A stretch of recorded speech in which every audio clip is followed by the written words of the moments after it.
babashuaib, the correctional officer, born in Accra, Ghana, a Quranic researcher and a critical thinker based on religion, who does online lectures based on the guidance of the Quran on platforms such as Facebook, YouTube, and TikTok since 2018. In Finland, and 13 years, QBE, in Classical Arabic and MSA in Quranic Arabic. The author of the Refer to the Quran, which helps every novice to understand the steps towards understanding the Great Quran and the guidance of God in it. Time to rise and meet the challenge. babashuaib is calling you out. Meet babashuaib, a correctional officer with a mission. Today he's throwing down the gauntlet to the mushriks, no more holding back. With his logo shirt and cap, babashuaib sits tall and confident. He says, "The time for action is now. It's time to rise, to push past limits, and to become the best versions of ourselves." babashuaib believes in the power of determination and resilience. His challenge is simple. Stand up, face your fears, and conquer them. Every day is a new opportunity, he says.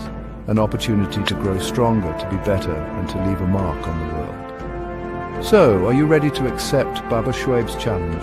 Are you ready to rise above and beyond? Join babashuaib and let's show the world what we're made of, because the only limit is the one you set for yourself.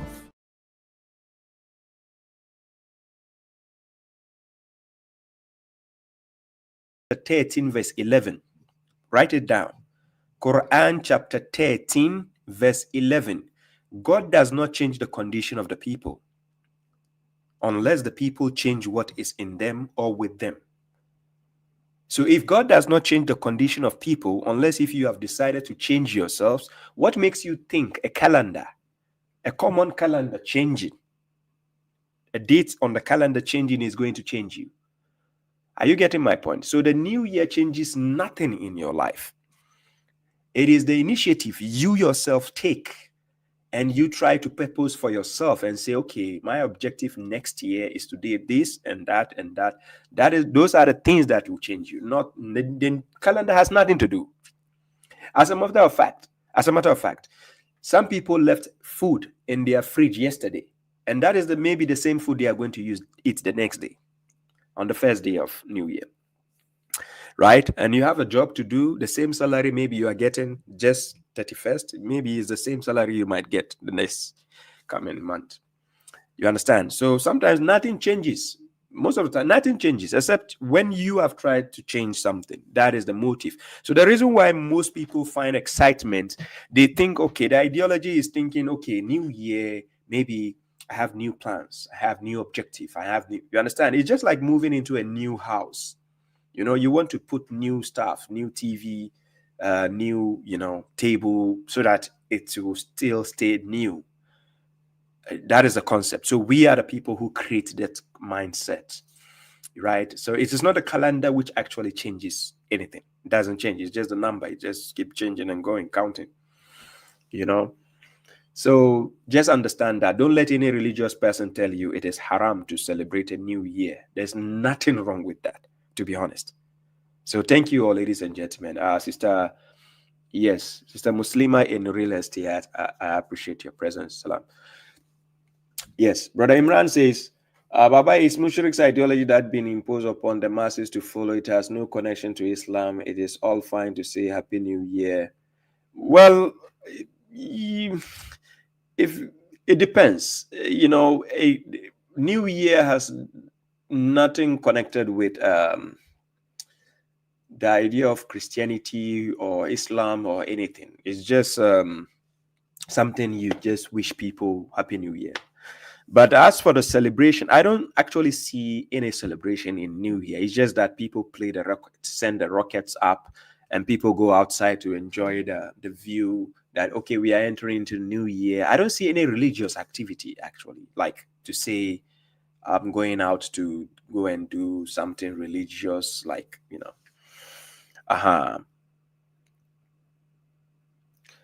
Yeah. According to yes, A Factory Academy, according to the Quran chapter 16 verse 116, we have to be careful with what we say. This is halal and this is haram, in order to fabricate lies against God or about God. That is Quran chapter 16, verse 116. I put it on the page. Quran chapter 16, verse 116. This is the verse. Yeah. So concerning actually saying something is haram or halal, God is cautioning us. He says, and do not say a lie by what your tongues describe. This is lawful and this is unlawful. To fabricate a lie about God. Indeed, those who fabricate falsehood about God will not succeed. You get the point? So sometimes we have to be cautious of the way we take things to the extreme, right? People can celebrate New Year without even being affiliated to any religion, right? New Year is a time even the atheist, agnostic, and everyone celebrates because it has nothing whatsoever connected to religion.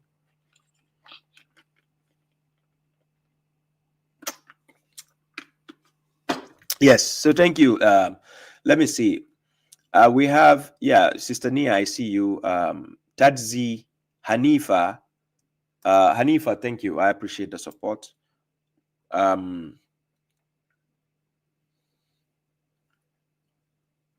Somebody says, a mushrik told me it is halal to eat human according to the Quran. Hey, no, it's not. No. Well, who said, according to the Quran, it is halal to eat human meat? Is that so? No, it's not there like that. When you read Quran chapter 49, verse 12, God says, "O you who believe, avoid much of assumption. Indeed, some assumption is a sin, and do not spy, nor shall you backbite each other. Would any of you like to eat the flesh of his dead brother? For you will distaste it. So beware of God. Indeed, God is compassionate and merciful." It takes somebody who is actually kaput in the head to eat the meat of a dead person, like another person, you know. So no such thing getting that type of things from the Quran. Anyways, let's move on to the topic for today. Let me see.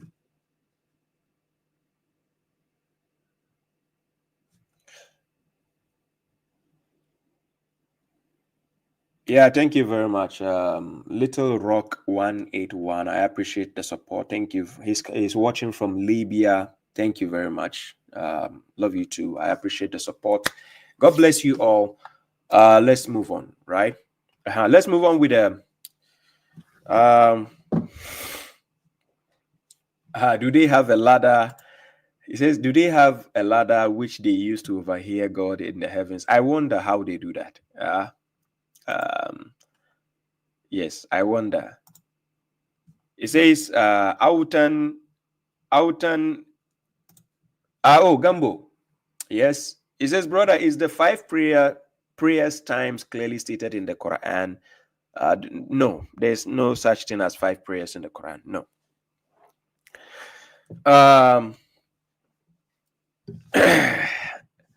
Somebody on TikTok says, AG, what? It says, follow the Bible, right? Follow the Bible. You are seen a bit, even your English is kaput. You are seen. You are seen a bit ignorant. Get some vocabularies, please. Yes, thank you very much, brother Imran. Thank you. I appreciate the wishes. God bless us all and give us wisdom and knowledge to face, our purpose in life. Anyways, so we have Tom Johnson. You didn't see cap. You didn't use cap. Somebody says you did. Moma de Pedro says you didn't use cap. Yeah, I didn't use cap today. I just went to shave my hair. Thanks to Baba Sedu and Salis. I went to Baba Sedu. He just fixed me, and I just decided to to just, when I look younger like this, the mushriks are burning inside, you know, and especially some of the hypocrites also. They hate to see me looking good, right? So, yes, Imran Mohammed. Anyways, thank you, ladies and gentlemen. We have already wasted about 15 minutes already. So let's go into today's program. So today's program, I'm going to discuss some few videos before I move into the main, some other videos, right? Yes, thank you, brother, for the gift. I appreciate it. Little Rock 181. God bless you. God bless you. Thank you. I appreciate the support. We go into the video. Let me play the first video for today, right? The first video for today is the, you know, as usual, the mushriks are usually present on board. We go with the first video of today. So the first video of today is very, very interesting. This video is coming from Nigeria. Somebody says what? It is only permissible for ladies. What is permissible for ladies? What is that? Sheikh Okasha says it is haram for you to put the chain on your neck. You see the mushriks I'm talking about, this kind of mushriks, they are very, very foolish and naive. He says the necklace I have on my neck is haram to put on my neck. Come and take it off and put it on a woman's neck. Come. Sheikh Okasha, you are so dumb in the head, you will not reason. Come and open the Quran. Show me where it says necklace is haram. Come. Sheikh Okasha, come and give me a verse where God says this necklace on my neck is haram. I intentionally put these things because of foolish mushriks like you. Yes, that's why I put this kind of things on my neck. Yes. So this is the first video. This is a scholar from Nigeria, right? He's an Hausa speaking scholar. And I'm going to play the video. Listen to what he said. Yaron kan ya kai shekara 11, 12 yace ba zai yi sallah ba, musulunci ya baka dama yace ka kashe shi. Ka kashe shi. Duk da ba za kama za ka yi saboda kai ba hukuma bane. Amma in ana shari'a musulunci za ka kama shi ne a ji a kashe. Okay, he's speaking Hausa language, right? Hausa language.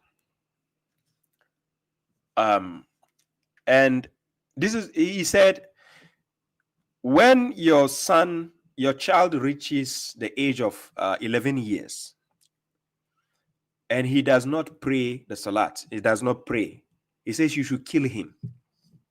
I'm not joking, I'm not lying. He said it. He is saying, this is a scholar from Nigeria, from the northern part of Nigeria. Look, this is what he said. Yaron kan ya kai shekara 11, 12 yace ba zai yi sallah ba, musulunci. He says when your child reaches 11 years or 12 years and he says he's not going to pray, he says Islam has given you the authority. Listen how they lie. Listen. According to Quran chapter 3 verse 78, the people of the book, they did the same thing, and the people of the book, which is the Quran, are doing the same thing again. وَإِنَّ مِنْهُمْ لَفَرِيقًا يَلْؤُونَ أَلْسِنَتَهُمْ بِالْكِتَابِ لِتَحْسَبُوهُ مِنَ الْكِتَابِ. And among them are those who twist, who distort the book with their tongues to make you consider it is from the book while it is not from the book. And they say it is from God while it is not from God. And they say a lie about God while they know.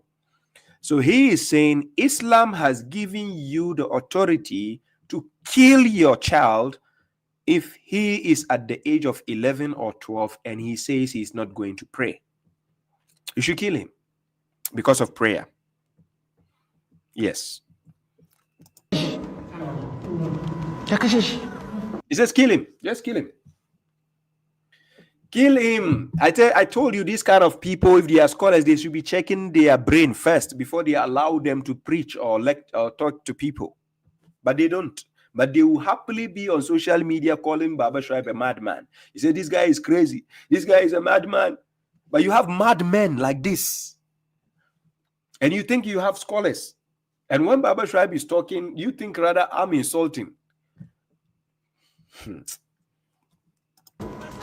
Duk da ba za kama za ka yi saboda kai ba hukuma bane. amma in ana shari'a musulunci za a kama shi ne a ji a kashe. So then he says by the legislation of Islam, he has to be caught and killed just because he says he's not going to pray. Yeah. This is what he said. He said it in Hausa language.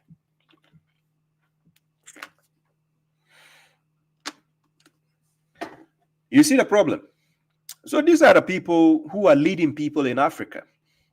So if you have a leader who has this kind of mindset, then tell me about his congregation or audience. So this is why such scholars, when they tell their audience or followers, go and kill, they will go. Yeah, I'm serious. They will go. You understand?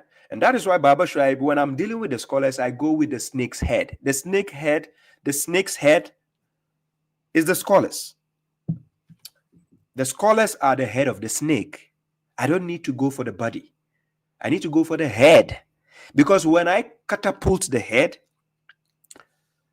then the audience will now understand, yeah, our scholars are messing up big time. So this is the scholars you have. And this is from Nigeria. This is what he said, confidently, sitting there, and then the audience will say, Allahu Akbar. So away with him. We go to the next video, and the next video has to do with Sheikh Asim al-Hakim. This is some of his people are saying. The Salafi, Asim al-Hakim is a Salafi. He's a Salafi scholar, Salafi.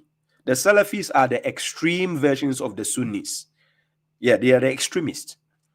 Salafis, they are the ones who are just extreme. And when you see this guy, Asim al-Hakim, being aggressive or whatever in some of his utterances concerning apostasy, concerning other things, because he's a Salaf, so they are very outspoken when it comes to exhibiting the laws, legislations, which are not actually authorized by God. So this is what a Salafi scholar is saying against him, as Asim al-Hakim. Now, this is what the scholar said. Listen. Can we take knowledge from Asim al-Hakim? No, he is not a person of Sunnah and Salafiyah. Do not take knowledge from people like this. Allah guide him. Thank you. This is Sheikh Abi Khadija Afidha Hawullah. He is the one speaking, and he said he was asked a question concerning Sheikh Asim al-Hakim. He said, again, listen, he said, can we take knowledge from Asim al-Hakim? Somebody's asking him a question that can they take knowledge from somebody like Asim al-Hakim? And this is the answer. No, he is not a person of Sunnah and Salafiyah. Then he says, no, he is not a person of Sunnah and Salafiyah, because Salafiyah is another branch in this on the Sunni umbrella. It's under the umbrella of Sunnah. So Salaf. This scholar who is also a Salaf, he say no. You see, he says no. And I'll play Asim al-Hakim's own video. Thank you for all those giving me the gift on TikTok. I appreciate that. God bless you. But check what Asim al-Hakim will say about himself. I'm just going to finish this video, and I'll play Asim al-Hakim's video, and you see what he says. Do not take knowledge from people like this. Allah guide him. Then he says, do not take knowledge from people like this. And he says, Allah guide him. So he even prayed for him. May God guide him. And this scholar dude has done no wrong by saying this against Asim al-Hakim. The reason is, it is extremely clear on what Asim al-Hakim himself said. This is what he said. Akhi, when I talk about Islamic issues, I don't talk from my own self. I'm not a scholar.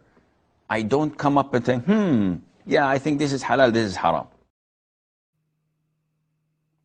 Do you see it? This is them. You saw Asim al-Hakim himself saying this. He says, Akhi, I'm not a scholar. I don't just come out and say, this is halal, this is haram. This is from the horse's own mouth.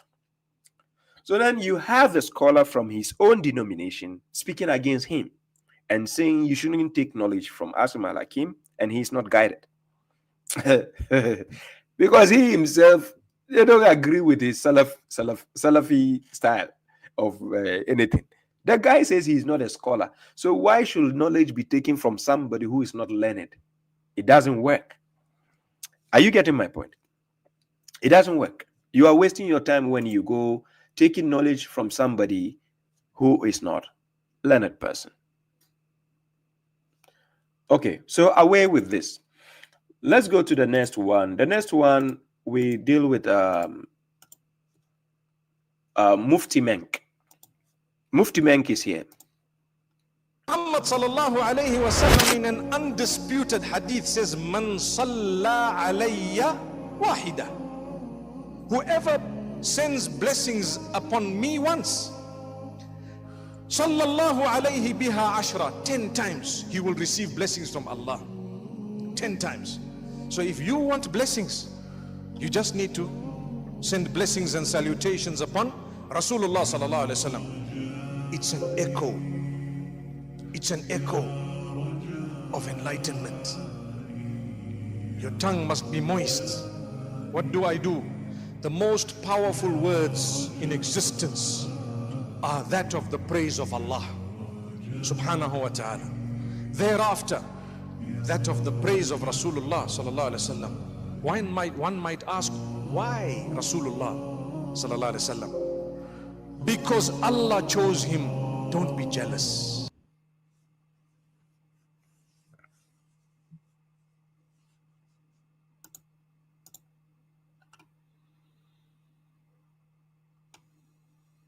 They think they are sensible and they keep on making mistakes.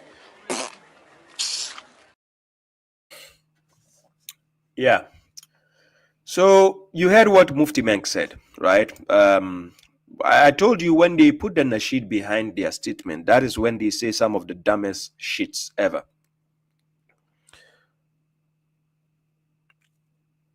Are you getting? Aha. That is when they say some of the dumbest shits ever.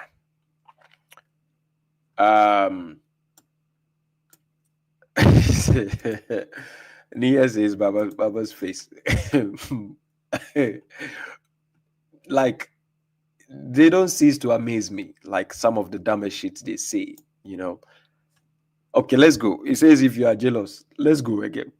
The Prophet Muhammad sallallahu alayhi wa sallam in an undisputed hadith says, what do you mean undisputed hadith? What kind of bozofied statement are you saying, Mufti Menk? Yes, salam to you, Buki. No problem. You can rewatch the program later on. What do you mean undisputed hadith? What? The full hadith collection you have is even disputed. How come you go and quote a comedy narration? Now you say an undisputed hadith. Why, Mufti Menk? Why? And this undisputed hadith you are going to quote, here is this. It says what? Man salla alayya wahida. Man salla alayya wahida. Whoever does the salat, this salah, the salat they do, the prayer. That's why they send the blessings. They will say it means blessings. The word salah doesn't mean blessings, but they will say it means sending blessings. It doesn't mean send blessings. It doesn't. They will say whoever send blessings on me one wahida. Then he says what? Whoever sends blessings upon me once. You the one sending blessings upon the prophet. You yourself, are you blessed? No, you ask yourself that question. You and the prophet, who is blessed? No, you ask yourself again. You, the ignorant fellow, saying you are sending blessings upon the prophet. You and him, who needs blessings? Somebody God has already chosen and elevated him. You, out of your foolishness, you say you are sending blessings to this honorable man just because the comedy hadith book says it, not the Quran. Quran doesn't say that. Unless you want to misconstrue everything or twist the words of the Quran. But it doesn't say send blessings to the Prophet. Right? So now, he says if you send blessings upon the Prophet, one sending blessings, one. Then he says what? Then he says, Sallallahu biha alayhi ashara. And then God will now send the blessings upon you 10 times. Hey, my people. Hey, why? The lie is too much. Oh. Sorry, it's too much. 10 times he will receive blessings from Allah. Hey. So this is why you see the mushriks happily, actively, always. When you say Prophet Muhammad, sallallahu alaihi wasallam, you hear earthquake of, response from the mosques, from the gatherings, from everywhere. They respond like that because they've been lied to, they've been duped. So they understand it to be that when you say that, you are going to get blessings. So they want the cheat code. That's a shortcut to heaven by getting 10 blessings every time you say sallallahu alaihi wasallam. So you are sending blessings upon the Prophet. Imagine how much blessings because God says on the day of judgment he's going to weigh our deeds. Just imagine just imagine the blessings of the Prophet on the day of judgment. Hey, these mushriks, why? These mushriks, they like cheat codes. So, ladies and gentlemen, do you know when you play, any of you who plays video game, if you know about video games like PlayStation, Xbox, and so on, there is something we call cheat code, right? These cheat codes, these mushriks, they have a lot of cheat codes that you can use to just go to heaven. You can decide to sin for 2 weeks and then decide to go for Friday prayers and you are done. All your sins for last 2 weeks, they are forgiven. Yes, a lot of the Sunnis, they keep giving you cheat codes. They can say you can sin for 1 year. There's a particular dua. When you do it, God will forgive all your sins for the whole year. Just do it, brother. And so that is why when they squander your money or something, they are not scared. Because they have the cheat code to evade. Hey, these mushriks, Let's go. 10 times. So if you want blessings, you just need to send blessings. And do you see how easy it sounds?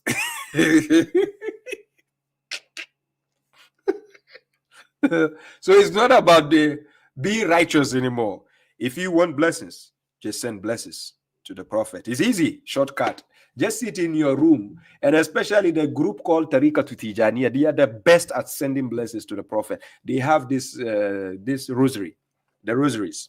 It just look like my necklace. They have something like this rosary, and then they are counting their blessings. That thing is for counting, so they count their blessings, and then they send it to the Prophet. You might think they are praising God. I'm serious. It's not God they are praising. It is the Prophet. They are sending their blessings because it's a cheat code. They pile 10 blessings. You imagine how you pile cryptocurrency. They pile it up. Just imagine it's uncountable. The angel who is going to count that blessings is going to struggle seriously according to their doctrine. You see how Mufti Menk is promoting idol worship. So just send the blessings. Salutations upon and send salutations to a dead man, a prophet who is dead. You should send salutation. Salute. Is dead, but you are saluting a dead man. Rasulullah sallallahu alaihi wasallam. It's an echo. He says it's an echo. Echo chamber. It's an echo of enlightenment. How is this enlightenment? For God's sake, please, ladies and gentlemen, how? No, seriously, let it make sense. How is this an enlightenment? How? How does this enlighten you?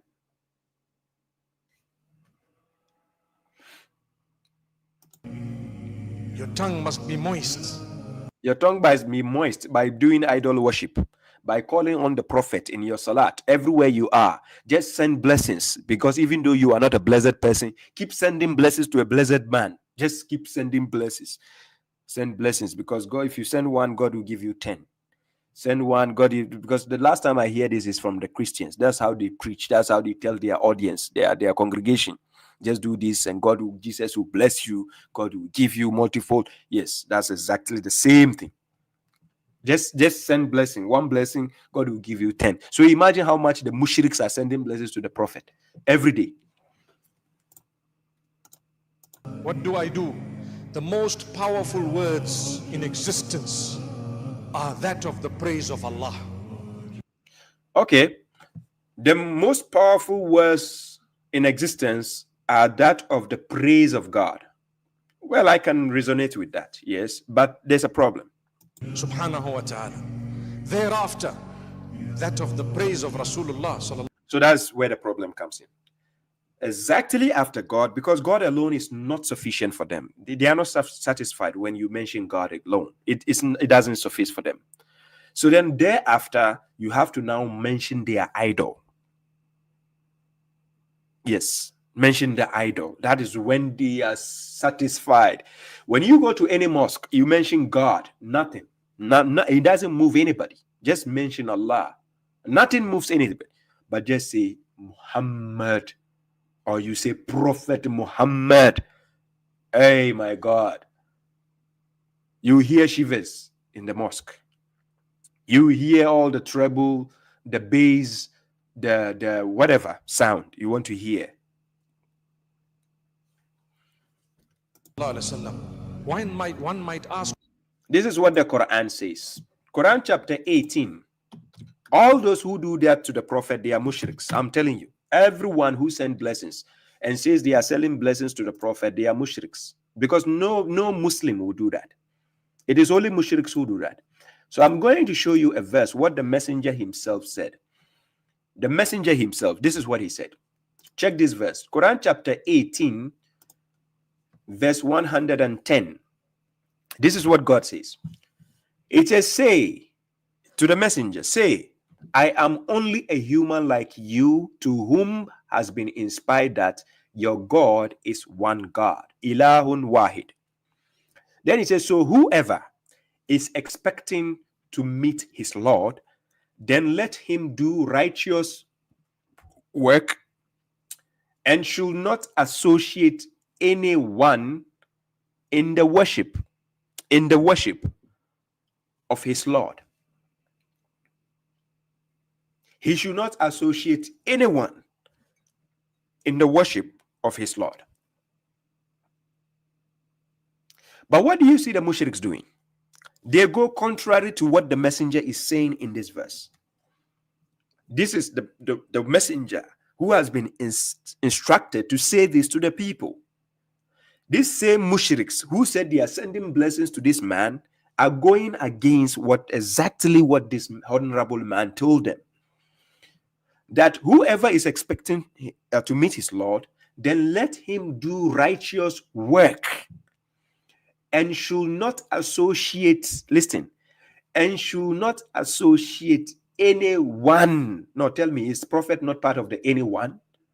Is the messenger not part of the anyone? And should not associate anyone in the worship. That is the service you give to God. Don't associate anyone in this act. But they associate Prophet Muhammad in whatever they do in Islam. When you caution them, stop doing the shirk, then they hate you. Then they think you are rather against the Prophet. How? Exactly. This verse, Brother Imran just quoted. The Prophet himself, this is what God asked him to say. The messenger. This is what God asked him to say. Say, Kul inna salati wa nusuki wa mahayaya wa mamati lillahi rabbil alamin. Then verse 163 says, La sharika lahu. Then he says, Wa bizalika umirtu wa ana awwalu muslimin. So he says, say, indeed, my litany, that is my salat, my religious rites, that is nusuk, my life, and my death are for God, Lord of the worlds. Then 163, he has no partner. And that is what I, Muhammad, as a messenger. That is what I have been commanded, and I am the first of the submitters, because at the time of his people were all astray. So he is the first of calling them his people. Among his people, they were all astray. Read Quran chapter 62 verse 2. هو الذي بعث في الأميين رسولا منهم يتلو عليهم آياته ويزكيهم ويعلمهم الكتاب والحكمة وإن كانوا من قبل لفي ضلال مبين. So his people were all astray when he came. So when God guided him, he became the first of the Muslims at his time, not in history. Are you getting my point? If you want to understand not in history, read the verse above, because he was following the creed of Abraham. So he said, say, indeed, my Lord has guided me to a straight path, an upright religion, the creed of Abraham, the Orthodox, for he was not of the polytheists. So Abraham himself was a Muslim.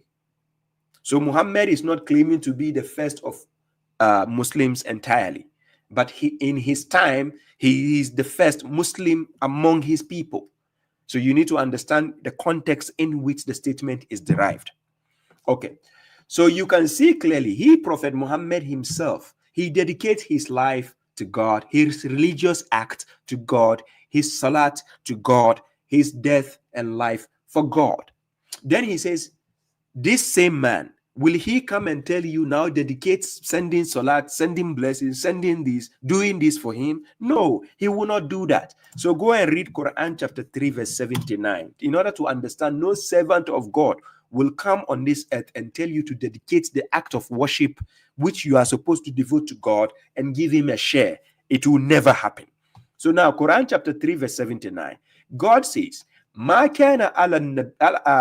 كان لبشر أن يؤتيه الله الكتاب والحكمة والنبوة. Then he says, ثم يقول للناس كونوا عبادا لي من دون الله ولكن كونوا ربانيين بما كنتم تعلمون الكتاب وبما كنتم تدرسون. It is not for a man, because Prophet Muhammad is a man, that God should give him the book, because God gave Prophet Muhammad the book. The judgment, because God gave him judgment. Read Quran chapter 13 verse 37. He was given the Arabic judgment. And prophethood, yes, he was a prophet of God. Quran chapter 66 verse 1. He used that position to even told his wife something is haram when it is not haram. Now, then he will say to the people, listen, he will say to the people, it is not for a man to do that. That he will come and say to them, then he say, be my servants besides God. Be my servant, meaning devote your religion, the religion which is supposed to be for God. Devote part of it to me. Be calling my name. Imagine Prophet Muhammad on earth right now, and wherever he goes, people are saying, hey, sallallahu alaihi wasallam, sallallahu alaihi wasallam. Hey, is that not the act of worship? Ladies and gentlemen, why? Let's reason, oh, Biko, let's reason. The foolishness is too much. So be my servant besides God. Will a messenger do that? Will the prophet say that? Just because their garbage books are saying it, they are, alhamdulillah, they agree with the garbage books. But the Quran says it, no. If it were to be the Quran saying we should dedicate our part of worship to Muhammad, these mushriks will never even do it. But because it's coming from the command books, they agree. So now this verse is telling you in chapter 3 verse 79, for you to be servant of any prophet, man of God, is wrong. So God says, God is talking then, but the messenger will rather tell you, but be spiritual leaders through what you have been taught of the book and through what you have studied, because the book will teach you. You study the book to get the evidences from God. So that is why the verse above is telling you that among the people, among them is a group who will distort the book with their tongues to make you consider it from the book, while it is not from the book. And they say it is from God, while it is not from God. And they say a lie about God, while they know, because you refuse to study the book to see that those things they are lying to you about cannot be found in the book. Are you getting my point?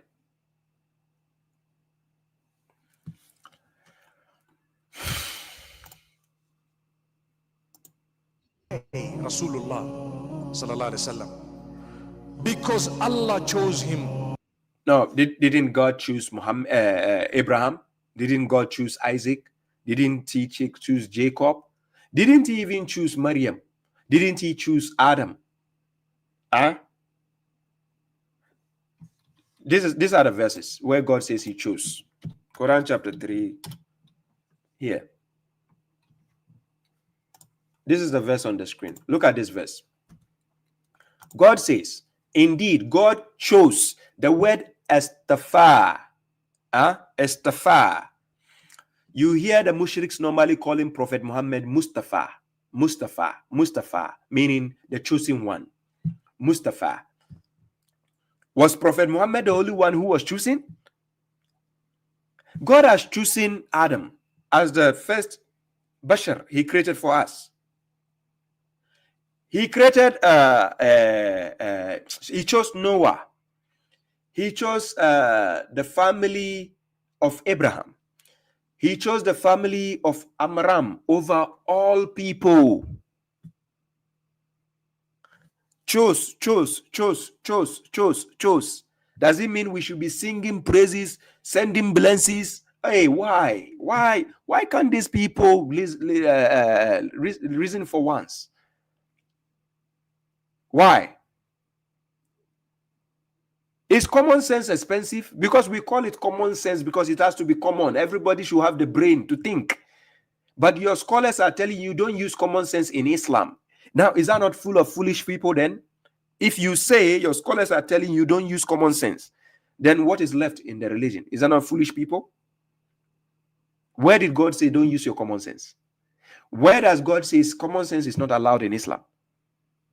Because you fail to use common sense, this is the foolishness the scholars will be teaching you. And don't be surprised when the scholar from Nigeria was saying, if your son or your child is 11 years or 12 years and he does not pray, kill him.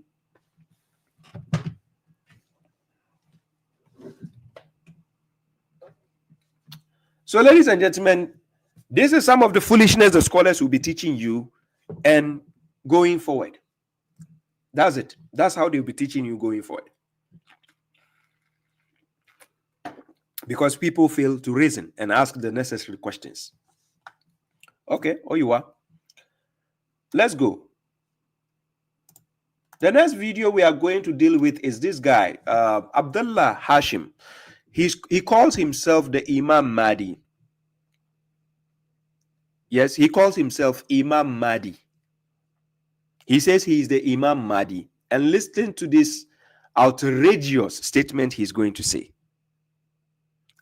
Outrageous statement. Listen to this Imam Mahdi, the fake Imam Mahdi. I did the couple of videos on him before.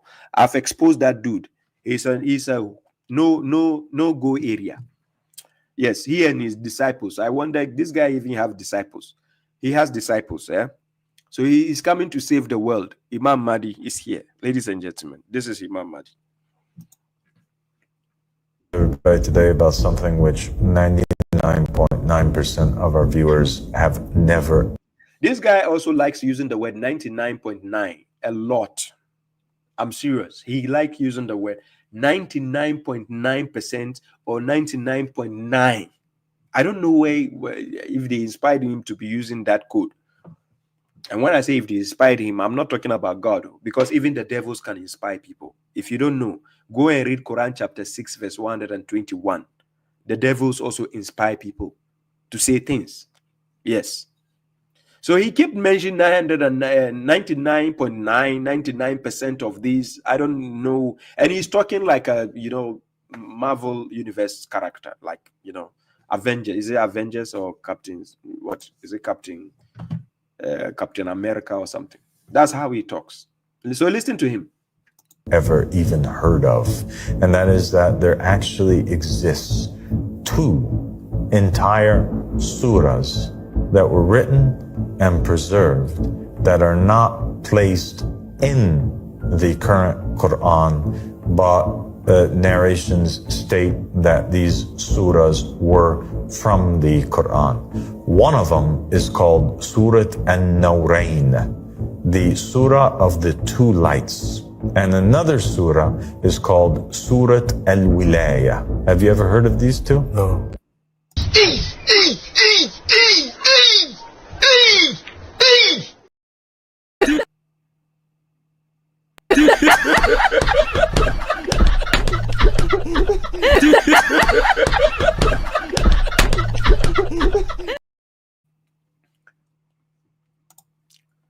This guy is just here to cause confusion.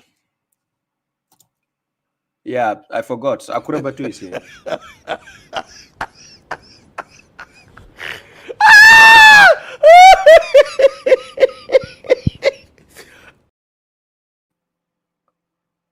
Seriously, the Ahmadi religion of light, they say light and peace. They are here to cause confusion in Islam. I'm not joking.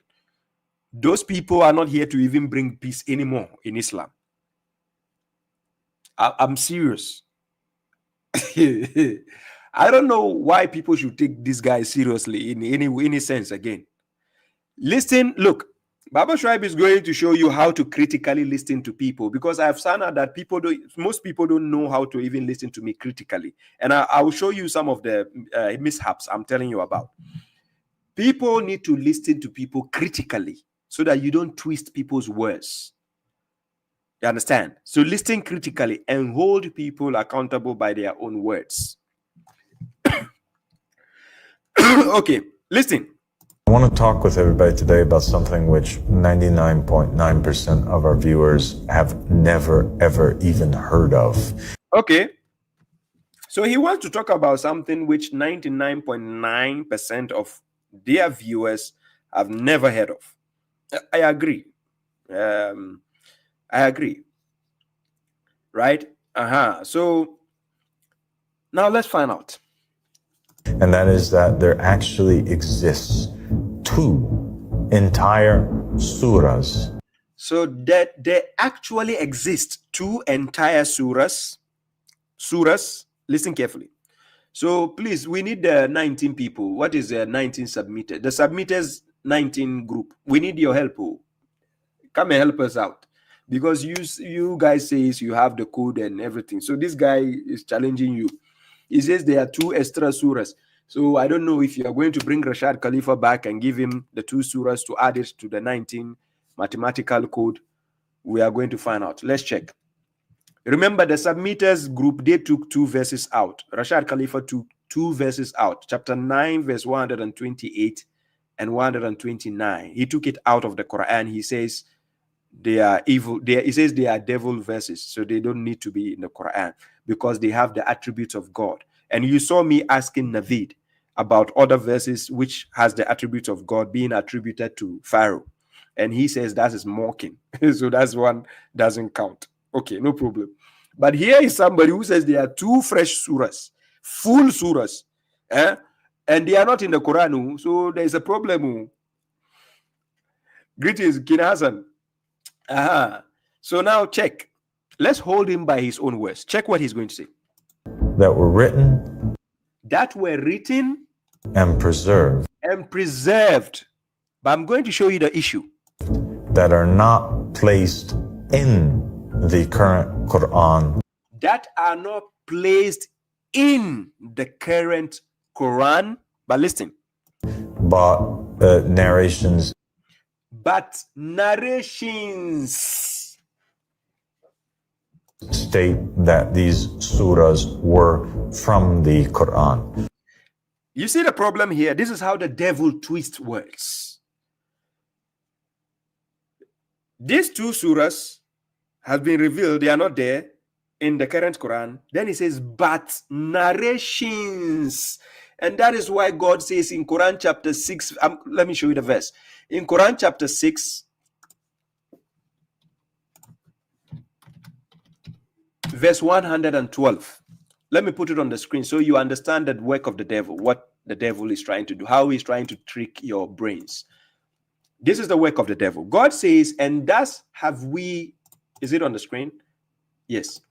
God says, and thus have we made enemies for every prophet, devils of humans and jinns, inspiring to each other the decoration of delusive speech or statement. And if your Lord had willed, they would not have done it. So leave them, leave them and what they fabricate. Leave them. Leave them. Oh. If you are a believer, wallahi, leave them.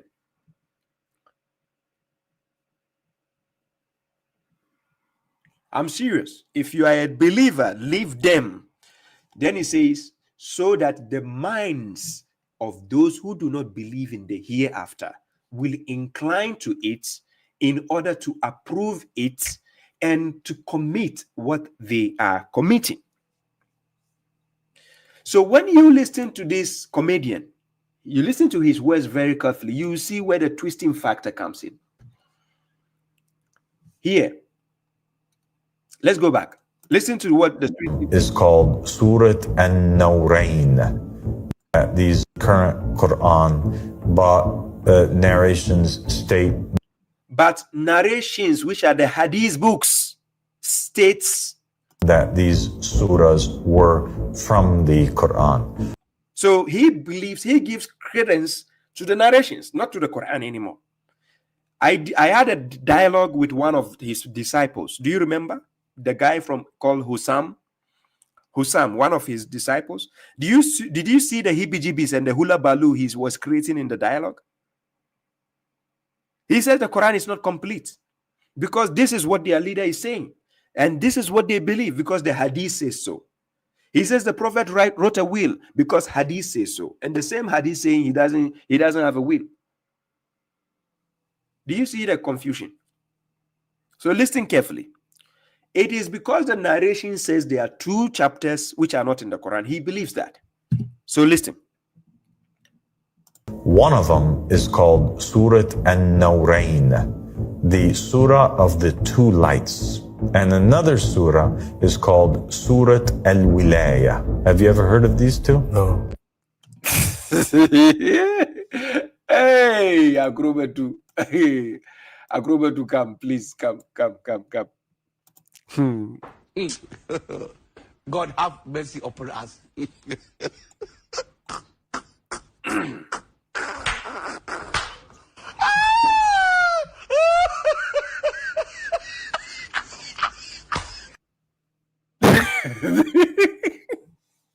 Hey, hey,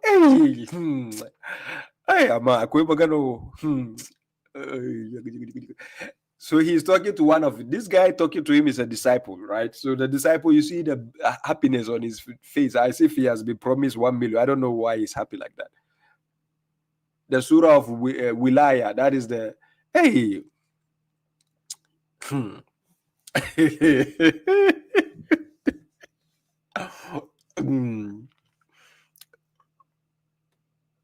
The guy is a devil's maddy. I'm serious. He's not. No. God is no. This guy is nowhere next to God. I'm serious. Hey. Okay. So that is Imam Mahdi. Abdullah Hashim. He said he is the Imam Mahdi. Right?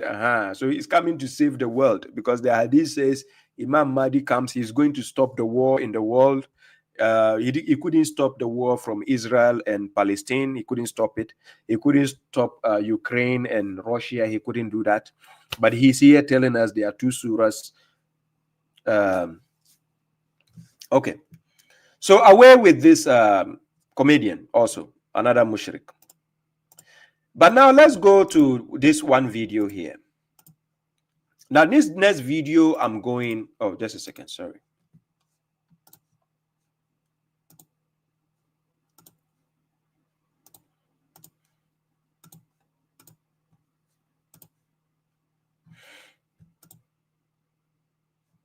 Yeah. Now this one video I'm going is because there is a misconception here and then a misunderstanding. I did a video on some of the hypocrites among us, and I spoke about the hypocrites. But I think my words were misconstrued or taken out of proportion. Somebody actually took a stray bullet upon himself, thinking that I actually threw a direct bullet or indirect bullet to him, whilst I did not. Now, you remembered when this megamind guy, mega-headed mind guy, when he tagged us as Sunnis, and he waged war against us, right? And then we came straight at them, and together with whoever supports them. Yes. The ones who don't support what he is doing, I'm not against them. But I came straight out against them, the ones who tag us. So I did a couple of videos, and I threw the shots. Then I have this respectable brother, an elder. He's an elder, he's a brother, he's a father, and so on. It's a figure that we used to have a conversation. We used to talk behind the scene. We used to have conversation, communication. We talk, we exchange messages, and so on. So there is a mutual respect, right? But I think there is a misunderstanding somewhere, and it should be with his audience. Maybe his audience were giving him the pressure to respond to babashuaib. Now, many years ago, his audience normally throw shots at me. I never respond because of the respect I have. I don't respond, and he himself, he knows that. So most of the times, I just allow it to sleep. So when this mega-headed minded guy just struck me, I just felt like, okay, now it's enough, because this guy is just trying to be a knapsack. So I need to strike him down. And you know, babashuaib, when I have to strike people down, I have no mercy. I don't care who you are, where you are coming from. If I'm striking you, I strike you till it goes down to the core, till you become restless. And that's exactly what I did. So now, when I spoke about that, when I said the no ritual group, so some people among them misconstrued my words and they misunderstood what I was talking about. When I said some of them are hypocrites, I had videos which even back this claim. When the full lecture is there, when I said not all of them, I even used words, not all of them. Then I said there are even some of them that I respect. But I think there is a misunderstanding somewhere. So now what I found out, then I have this respectable brother, Hamza Malik. Actually, he threw shots at me, but then he said he's not personally attacking me, which I can understand. It's not a personal attack, yes. But I know he's been forced to do those videos against me. He's been forced to talk about it. But I'm going to show you some level of misunderstanding that he himself does not understand. When babashuaib is out there facing the mushriks and I'm out there facing people, I don't come and do things out of ignorance. I have justification for everything I do. And I can prove whatever I do. And I'm going to show you that you guys are rather the ignorant ones when you take my videos without actually confronting me directly to question me. That is where you expose your ignorance. When you take babashuaib's videos, and you take my videos and misconstrue whatever I say, that is the ignorance there. So I'm going to show you the example. Hamza Malik is an elder I respect a lot. So I'm going to do it respectfully. You understand? Now, remember, in Islam, retaliation is allowed. Retaliation is allowed. An eye for an eye. Quran chapter 42 verse 40. Let me put it on the screen so that you understand something here. In Quran chapter 42 verse 40, it says, and the requital for an offense is an offense like it. But whoever pardons and reconciles, then his reward is with God. Indeed, he does not like transgressors. Right? So you don't need to be the aggressor or the transgressor. I never transgress anybody. I never aggressed on anybody. Remember, I never transgressed and I never aggressed. Whenever people step on my toes, it is they start first. You would never find me putting Hamza Malik's video and going against him. I never did that, ever in my life. You understand?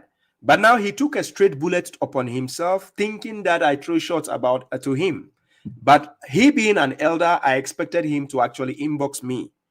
Even maybe if he thought I threw a stray bullet, I expected him to inbox me and say, hey, my son, hey, what is going on? I saw you do a video. Does it have to do with me? Then I can tell you, no, it has nothing to do with you. He never did that. So I know it is his audience who pushed him to do that. But I'm going to show him that he might have been in the game for a long time, but God grants knowledge and wisdom to whomever he wills. So I'm sorry, Pops. I need to correct you on this because you're lagging behind. So let's go on this. Let's teach him something. To show him that he was once a Sunni. Right? Coming from a Christian background, becoming a Sunni, becoming a Quran alone follower, right? So he has a misunderstanding. So before I go into to strike him, but I'm striking him respectfully, not like the way I did to the mushriks, I'm going to teach him something that he's ignorant of. Yes, it saddens me we have to do this in the public. But yes, he started it first. Remember, I did not start it, but I'm the one to finish it. Mark it on the wall. So let's start. This is his video against me. Show me just one place, and I'm backing that up to say show me one place also when you get a chance. Ritual dua, the self-imposed required by you of yourself. This is what I'm saying that our brother Shuaib has done. He's made a dua into a ritual and imposed it on himself. Now he's about to recite, and he did recite chapter 29, verse 45. So he begins with A'udhu billahi minash shaitanir rajim. That's the way he was getting ready to recite 29:45, and he began his recital with A'udhu billahi minash shaitanir rajim. Now I just asked my brother, where did you get that from? Where did you get that to say? You quoted chapter 16, chapter 19, verse 68. It says, when you recite the Quran.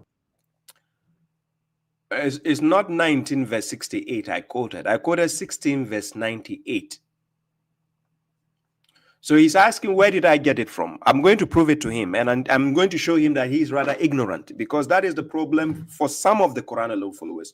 When we say study the language first before you start delving into the book, you think it's a joke. In the real world, nobody will take you seriously.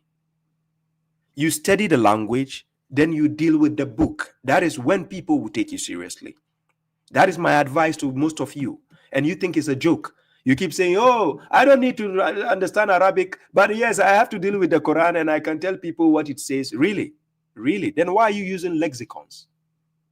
Why are you using dictionary? Why are you using lexicons? Seriously, why? The Edward Lane lexicon you are using was made in the 1800s. And Edward Lane, the Arabic version he used was the Egyptian version of Arabic language. Edward Lane used to translate the Arabic words you are using. Yes, Edward Lane.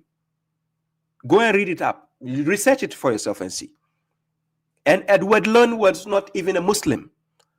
A Christian who has to go to Egypt to find the meanings of words based on the Egyptian version of Arabic language.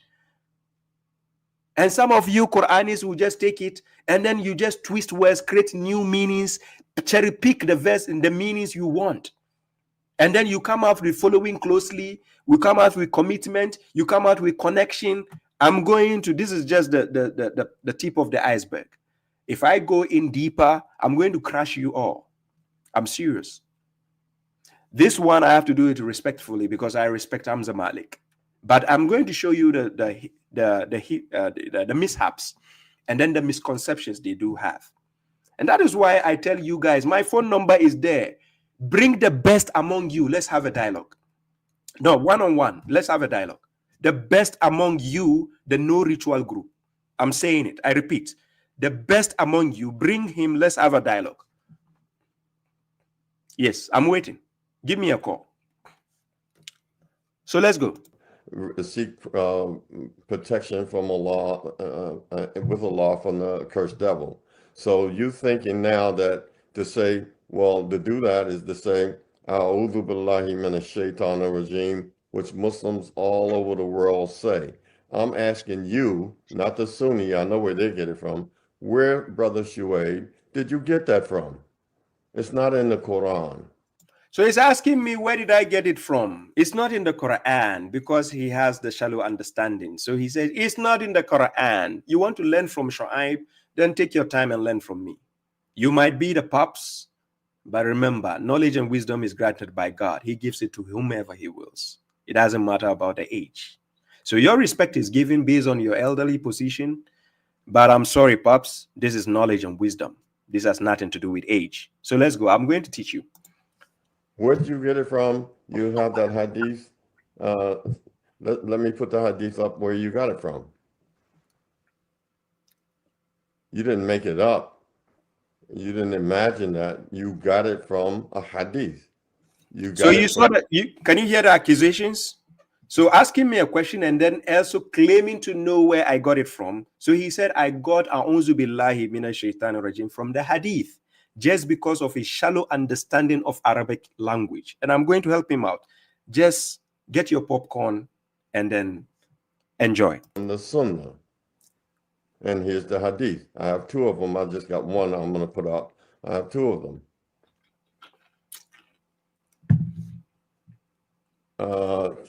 Let me see what it says here.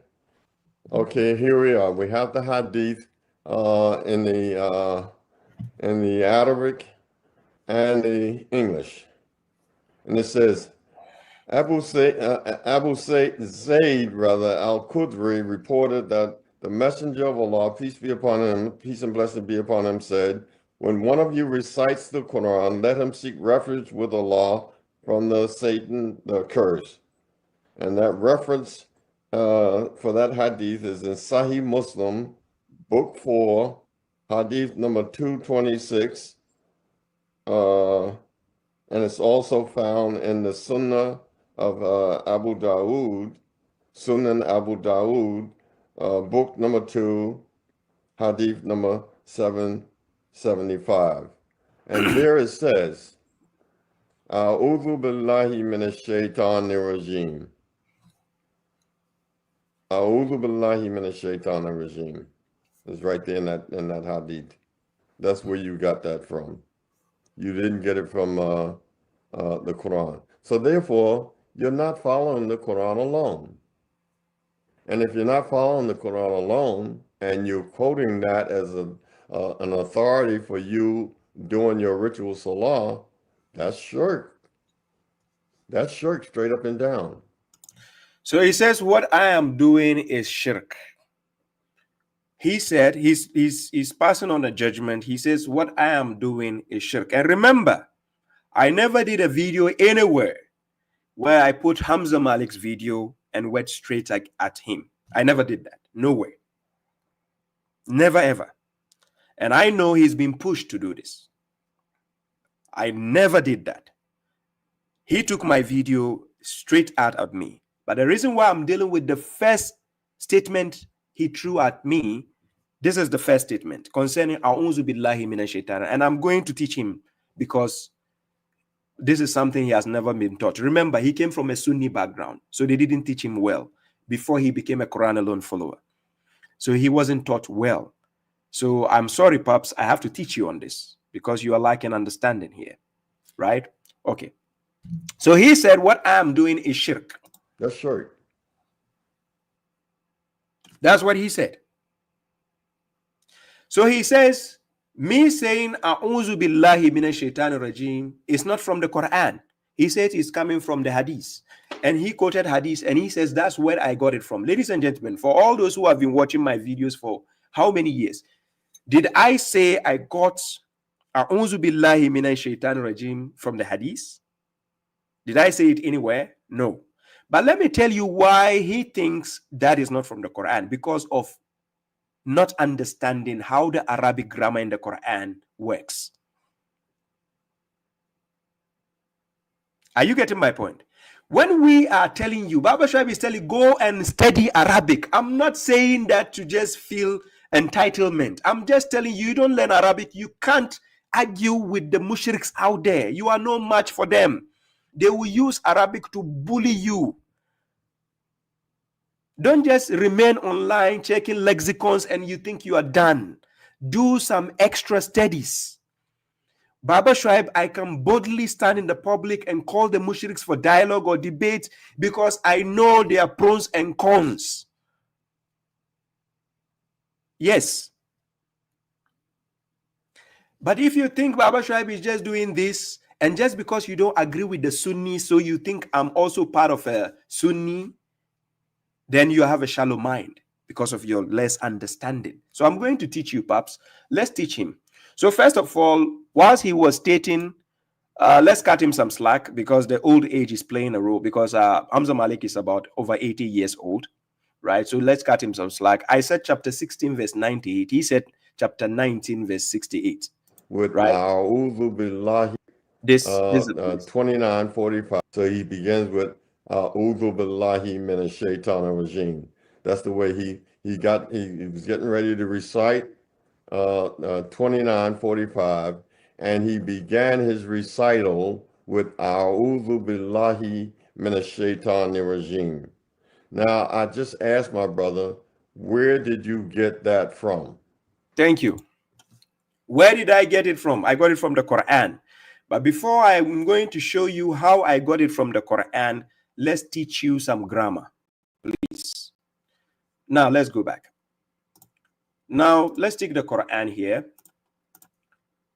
Quran chapter 16, verse 98.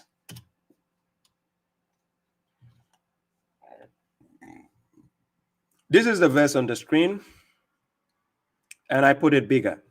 So God says, فَإِذَا قَرَأْتَ الْقُرْآنَ فَاسْتَعِذْ بِاللَّهِ مِنَ الشَّيْطَانِ الرَّجِيمِ. Now, you see my translation here. So whenever you read the Quran, then seek protection with God against the accursed devil. Now, because of his shallow understanding of Arabic language, he limited the word, the karata, thinking because it appears like a past tense, fi'il ma'adi. So he is thinking all the statement is in past tense. It is not in past tense, all of them. The word fasta'iz, this fasta'iz is coming present in the future tense, meaning it is something you have to do. It is something you have to do. Now, in Arabic, one word, one verb can appear in a grammar, in a jumla, in a sentence, but because of that word doesn't mean the whole verse or the whole statement is in the past tense. That is what they don't understand. So I'm going to give you some examples, then I come back to this verse. Now, do you see the word where it says, فَإِذَا قَرَأْتَ? This qara'ata might appear as if it is in the past tense. But the statement, the jumla, does not permit it to be in the past tense. And I'm going to help you out. Because the word fasta'iz is in the present and the future tense. It means, fasta'iz means, and then seek. Something you shall or you should seek. So it's like seeking refuge. Just like when you recite Fatiha, chapter 1. When you read, we said, Iyakana abudu wa iyakana sta'in. Sta'in. This sta'in means we seek for help. You understand? Seek for help. That is sta'in. Iyakana abudu wa iyakana sta'in. This ista'in is telling you something you do. Now, because he saw the word karata, he stood there alone and said, oh, this is in the past tense. So it doesn't mean you should seek refuge. So we are going to see. Now, when I take you to Quran chapter 17, verse 45, check here. This is what God was saying concerning the prophet. He says, فَإِذَا قَرَأْتَ الْقُرْآنَ جَعَلْنَا بَيْنَكَ وَبَيْنَ الَّذِينَ لَا يُؤْمِنُونَ بِالْآخِرَةِ حِجَابًا مَسْتُورًا. You see the verse? Chapter 17, verse 45. It says, and whenever you read, the word karata, when it's standing on its own, is in the past tense. When it's standing on its own. But because it's in the jumla, and the jumla is taking you to a future tense, it is no more in the past tense, just because one word has appeared in the past form. Because remember, if you are just going to understand the syntax on how words are used, and you think just because a particular word appears in the past tense, so everything in that statement is in the past tense, then you have a lot to learn in the Arabic language. And the Quran has the examples, and I'm going to show you. This verse you are reading, chapter 17, verse 45, is not in the past tense. But the word karata is in the past tense. But when you are translating, you don't put it in the past tense. Because the jumla, the sentence, does not permit past tense. So that whenever you read, he's telling the prophet, whenever you read, here we don't say when you read the Quran. When you read the Quran, listen why. Whenever you read the Quran, we place, because the word ja'alna, ja'alna here, ja'ala means to place something, ja'ala. In the sentence, ja'alna here does not mean it's in the past tense.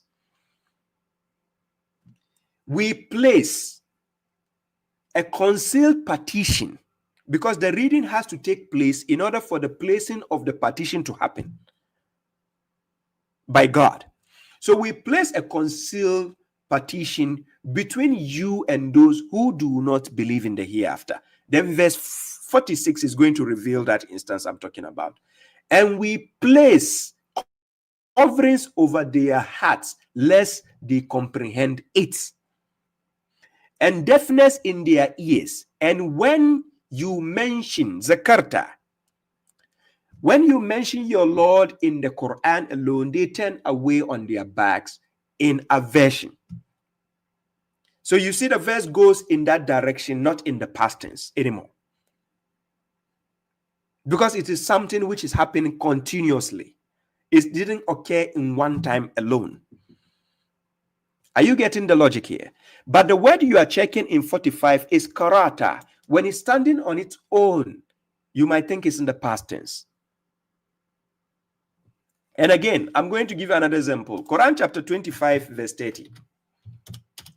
In Quran chapter 25, verse 30, the word kala, it is the past tense of kul. Kul means to say. But the word kala is in the past tense. But what is transpiring in these verses is not in the past tense. It is rather something which will occur on the day of judgment. But that is the way the Quran uses its language. You need to study it. This is why God says we should contemplate the book, not just read it.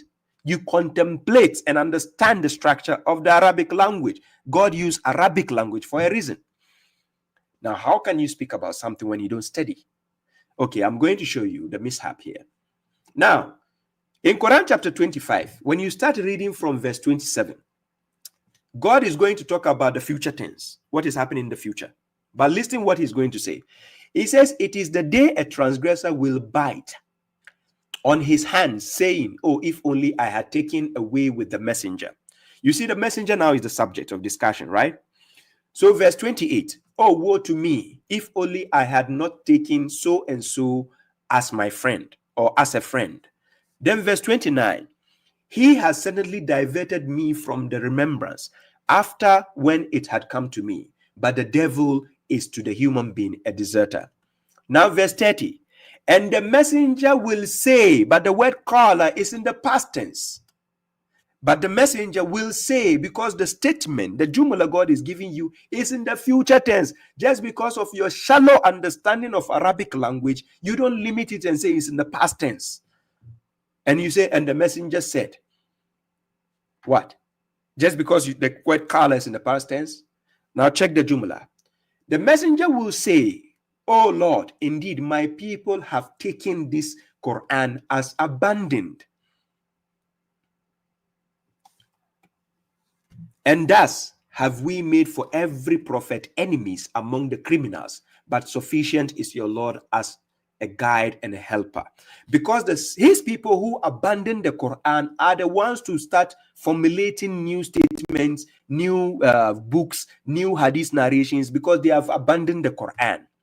That statement is in the future tense, but it is something which is inevitably going to happen. So God put that statement in the past to make you assured that that will happen no matter what you want. That statement will happen. The messenger will say it. So according to God, he has already said it, which means God knows what is going to happen. Are you getting my point? God already knows the future. So when God puts the statement in the past tense, he does no wrong, because the book is coming from God. He is the one who perfected his verses. Quran chapter 11, verse 1. This is what God says. He says, Alif Lamra, Alif Lamra, Kitabun uhkimat ayatuhu thumma fussilat min ladun hakimin khabir. A book whose verses have been mastered, uhkimat, have been perfected, have been mastered, have been precised. Then he says, and then elaborated by who? The wise and cognizant. You just need to understand the structure of the Quran. And again, the word kunta. Normally, people will say the word kunta. It is the past tense of the word. The word kunta is used as a reference for the past tense for the word kana. Kana. So they will use kunta, kun or kunta, like you were. You see people trying to say it's in the past tense. You were. But the point is, if you read Quran chapter 4, verse 102, even though kunta is in the past tense, but it doesn't necessitate for it to be past tense in this Jumla, chapter 4, verse 102. So God told the prophet, وَإِذَا كُنْتَ فِيهِمْ فَأَقَمْتَ لَهُمْ الصَّلَاةِ. When you are among them. We don't say when you were among them, because the Jumla has a future reference inside. So that statement, that word which appears to be in the past tense will now suit in the future tense statements. This is the works of the Quran. So now let's go back. Quran chapter 16, verse 98. Because of this issue, then we have Hamza Malik, who actually taught the word is in the past tense, because he forget to understand how the word iza works with the word karata. Whenever or when. This word whenever can denote something in the future, or denote something which is in the present, or something which is about to happen, or something in the past, because of the whenever. So the iza in front of the karata, it doesn't matter whether the karata is in the past tense or present tense, it will still give you a hint that the statement there is a reference for the future. That is the hint. Then he says, fasta'iz, then seek refuge. Because seek refuge there is not in the past tense. But let's teach him also this. So whenever you read the Quran, then seek refuge with God against the accursed devil. It is a statement to Prophet Muhammad. This statement is not for everybody, but it is a statement to the messenger. But some of the Quran alone followers, I don't think they actually understand that we take the messenger as a role model, because the messenger was given the Quran for us to also follow his footsteps based on the things he acted in the Quran. If it is exclusive to him, God will tell us. And I will give you an example how some things are exclusive to the prophet or the messenger. If it is exclusive for him, God will state it to you. Salat is not exclusive to the messenger. Salat is something we also have to imitate from the prophet or the messenger. Now, Quran chapter 33, verse 21, God says, there has suddenly been a good pattern for you. You see, lakum here is plural for the believers. For you in the messenger of God. For whoever is expecting God, I'm expecting God. And the last day, I'm expecting the last day. And remembers God frequently. Yes, I remember God frequently. So he is an example, because we find his examples in the Quran. If it's exclusive for him, God will say exclusively for the prophet. And I'm going to give you the example. Quran chapter 33, verse 51. When you take this verse, God says, oh, you prophet, concerning the prophet, what is exclusive for him? Let me show you. Oh, you prophet, indeed, we have made lawful to you your wives, whom you have given their fees, as well as those your right hand possesses, from what God has awarded to you, and the daughters of your paternal uncle, the daughters of your paternal aunt, the daughters of your maternal uncle, the daughters of your maternal aunt, who emigrated with you, as well as a believing woman, if she presents herself to the prophet. If the prophet intends to marry her, then God says exclusively for you, other than the believers. This list of things God mentioned for him, exclusively for him, not about the believing woman only. The list of what God mentioned, meaning any woman the prophet will marry, nobody else can marry them after him. And I'm going to explain. The verse will explain to you. So then God says exclusively for the prophet, meaning he is the only one to marry from this group of women mentioned for him. From when he married them, nobody else can marry them again. Exclusively for you, other than the believers. So even if he leaves, the believers cannot marry his wives. And I'm going to give you the answer. Is there? We have certainly made known what we have obligated for them concerning their wives and those their right hands possess, so that it will not become guilt upon you, prophet, and God is forgiving and merciful. So you see the word exclusively, which is khalisatan. If something is exclusive to the prophet, God will tell you. Hey, MJ, I see you. If it is exclusive for the prophet, God will tell him. Now, when you read 51 and you read up to 52, when you read up to 53, I'm going to show you why it is exclusive for him. God says, "Oh, you who believe, do not enter the houses of the prophet unless you have permission for a meal, without waiting in patience, unless when you are invited. Then what? Enter. And when you have eaten," then he says, "then disperse and do not socialize for discussion." Hadith. Then he says, "Indeed, that is offending the prophet, and he is ashamed of you, but God is not ashamed of the truth. And when you ask them for something, then ask them behind a partition. That is purer for your hearts and their hearts." Then he says, "And it is not for you to offend the messenger of God, nor to marry his wives after him, ever." That is why God mentioned in Quran chapter 33 verse 51, the wives God is going to give him as a package is exclusively for him. So now God further went ahead by the context to explain to you why nobody else is supposed to marry the wives of the prophet after him. So then here he's further explaining to you nor to marry his wives after him, ever.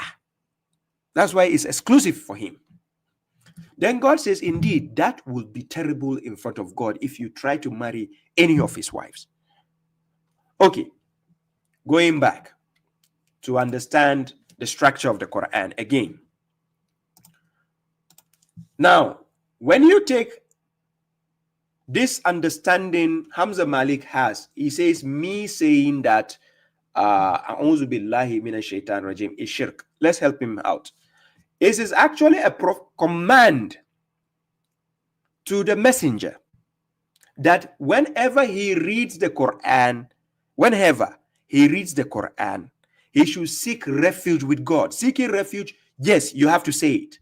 But some of the Quran alone followers, they don't understand this. So let's give them an example of how you say, A'udhu billahi minash shaitan. Saying it is what God was instructing the messenger. So ladies and gentlemen, let's see the examples. Quran chapter 41, verse 36.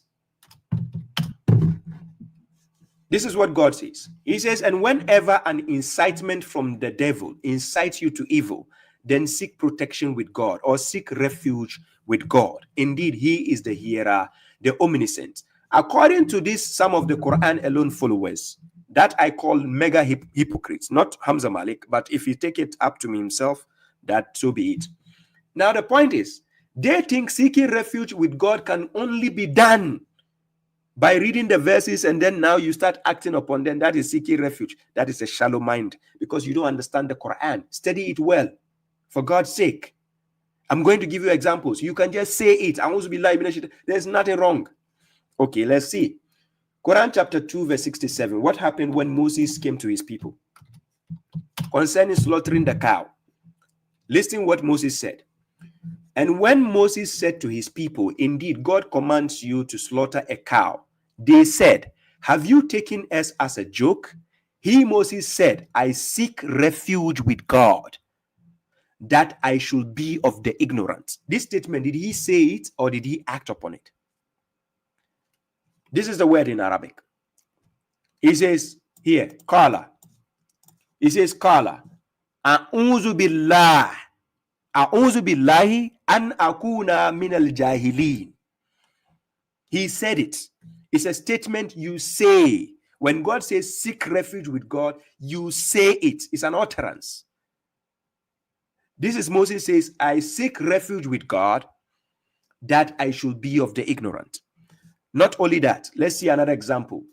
Quran chapter 11 verse 47. Chapter 11 verse 47. He, Noah, said, Lord, indeed, I seek refuge with you. Is he by reciting verses that he's seeking refuge? He seek refuge. Quran chapter 16 verse 98 is a command to the prophet, that is the messenger, that whenever he reads the Quran, whenever you read the Quran, then seek refuge with God. Whenever. So when I want to read the Quran, I seek refuge. How is that a problem? Why are you thinking that I'm taking this from the hadith just because of your shallow understanding? For God's sake. Okay, he, Noah, said, Lord, indeed, I seek refuge with you. This is by saying it. Lest I implore you about what I have no knowledge.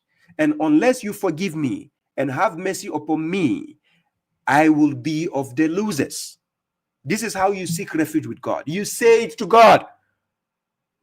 I don't know, understand how some people can be shallow in understanding. Seek wisdom for God's sake. Again, let me give you another example. Quran chapter 19 verse 18. Look at how Maryam sought refuge with God.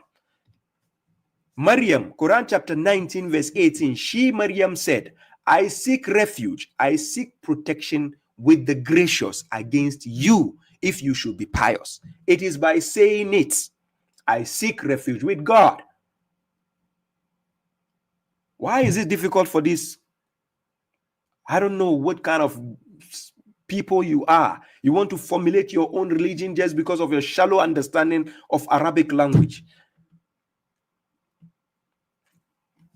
This is Maryam saying, she said it. I seek refuge with the gracious. Okay, not only that. Let's go again. Quran chapter 40 verse 56. In Quran chapter 40 verse 66, it says, indeed, those who argue against the verses of God without authority coming to them, there is only arrogance in their bosoms, which they cannot reach. So seek refuge, seek protection with God. Indeed, he is the hearer, the seer. You are depriving people from saying A'udhu billahi minash shaitanir rajim because of your shallow understanding of Arabic language. You don't want people to say it. Hey, this no ritual group? Is that how you try to twist words in the Quran just because you don't have understanding?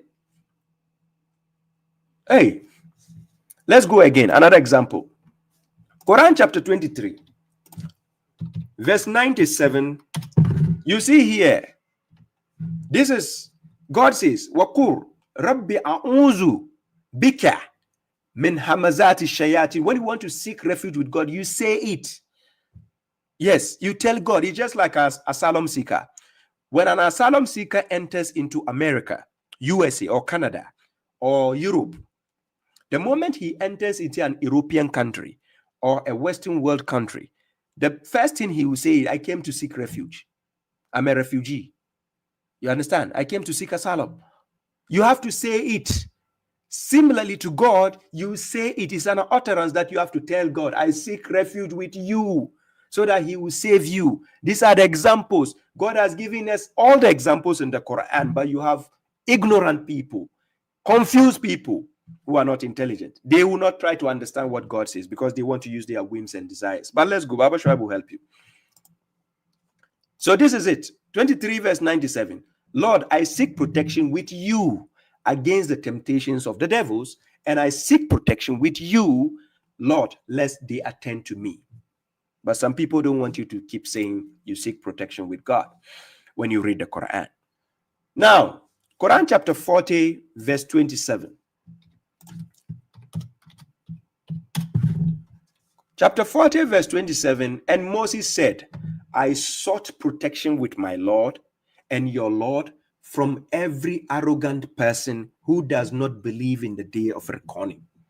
It is by statement you have to say, so I seek refuge with God. So Moses sought protection with God. He sought refuge with God, my Lord and your Lord, from every arrogant person who does not believe in the day of judgment. That is the day of reckoning.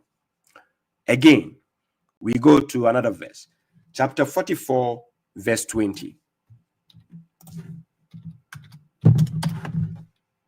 In chapter 44, verse 20, and he says, and indeed, I have sought refuge, or I have sought protection, because the word this as to here is in the past tense.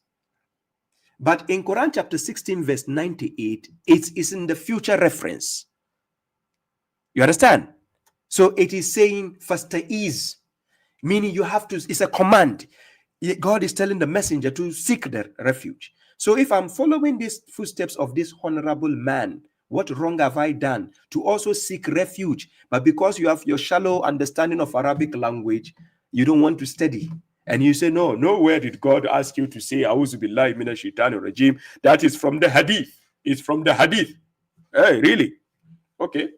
And indeed, I have sought protection with my Lord and your Lord, lest you stone me. Then the last verse, chapter 3, verse 36. The mother of Maryam, look what she did. The mother of Maryam said it verbally to seek refuge for Maryam. So the mother of Maryam says, and when she gave birth to Maryam, she said, Lord, I have given birth to a female. And God was aware of what she gave birth. And the male is not like the female. I have named her Maryam, and I seek refuge for her, and I seek protection for her with you and for her descendants against the accursed devil. What wrong have I done?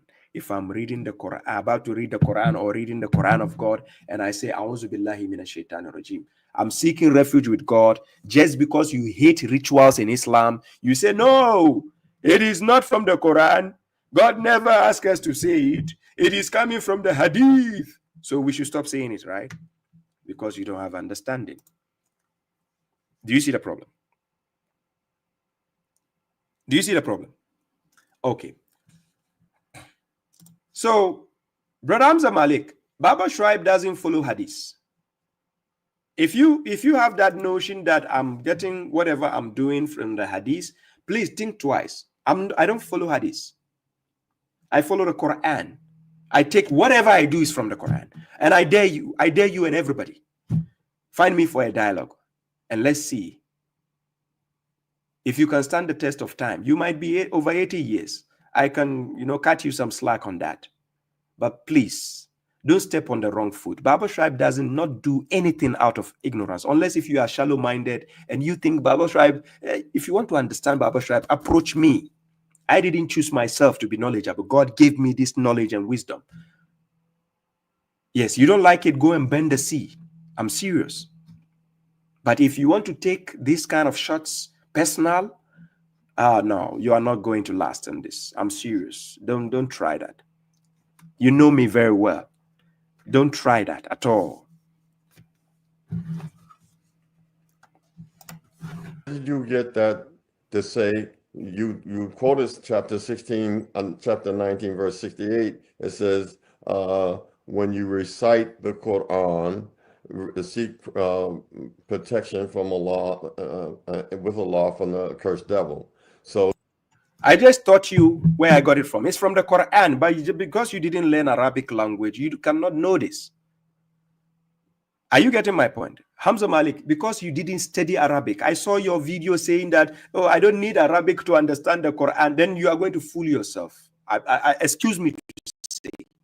If you don't need Arabic to understand the Quran, you are going to fool yourself. I'm serious. Stop saying that stupid statement that you don't need Arabic to understand the Quran.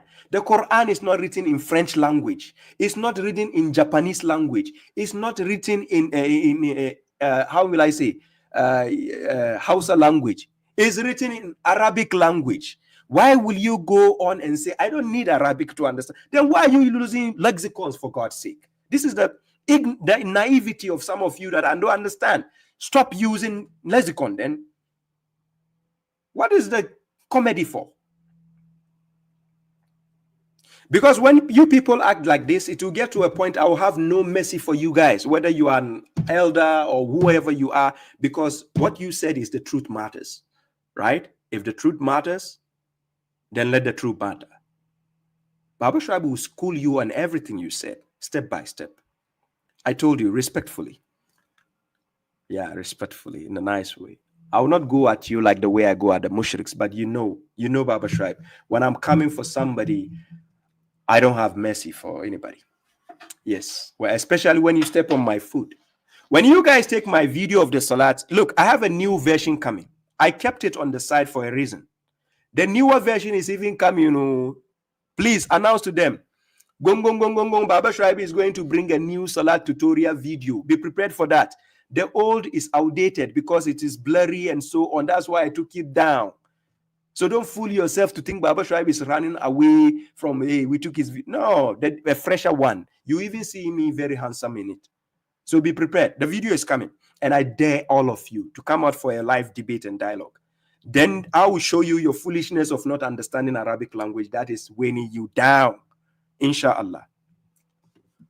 So ladies and gentlemen, this is some of the naivety I found among the Quran alone, so-called Quran alone followers who think Babashuaib is just making things up because they don't want to approach me to have the better understanding. Everything I say, I can justify it. They will say, oh, Babashuaib took verses here, he took verses there. Is that not how the Quran speaks, ladies and gentlemen? Tell me, in which chapter or surah will you ever see that God makes full statement to finish the statement in a whole? When he's telling you the story of Musa, sometimes he will tell the story to a point and stops, and then jumps to another chapter to finish the story. That is how the Quran speaks.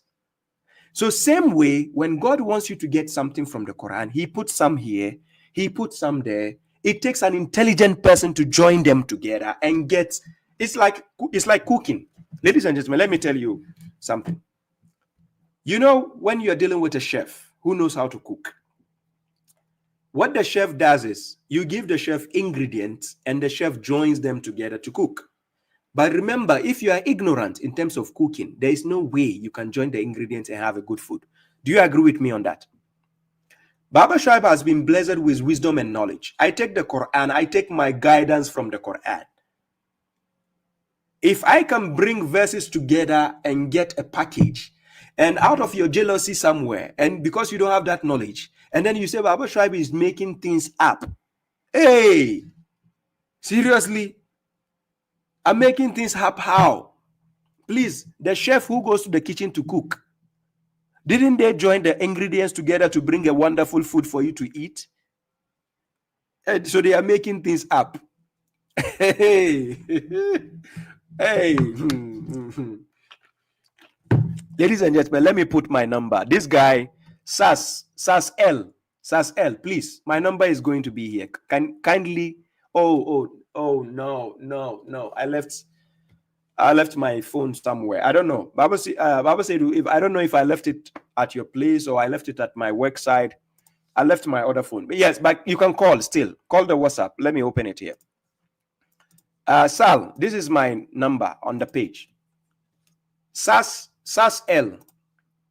SAS L. SAS L, please. This is my number on the page down there. It's a WhatsApp number. Kindly call right now.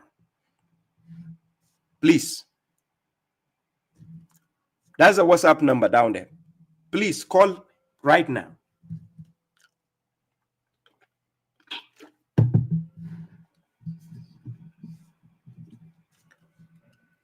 SAS L, please call right now. Hey, salam to you, my mom, Sister Khadija. I see you. Peace to you, mom. Hey, Baba said, thank you. I appreciate the love. Thank you. One love.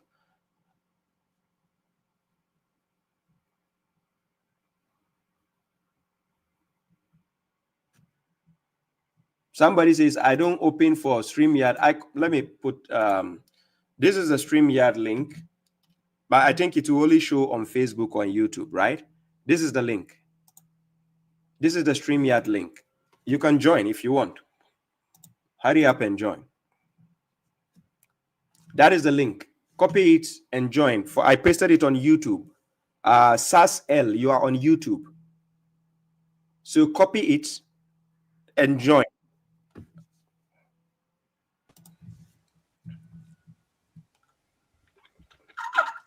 Hello?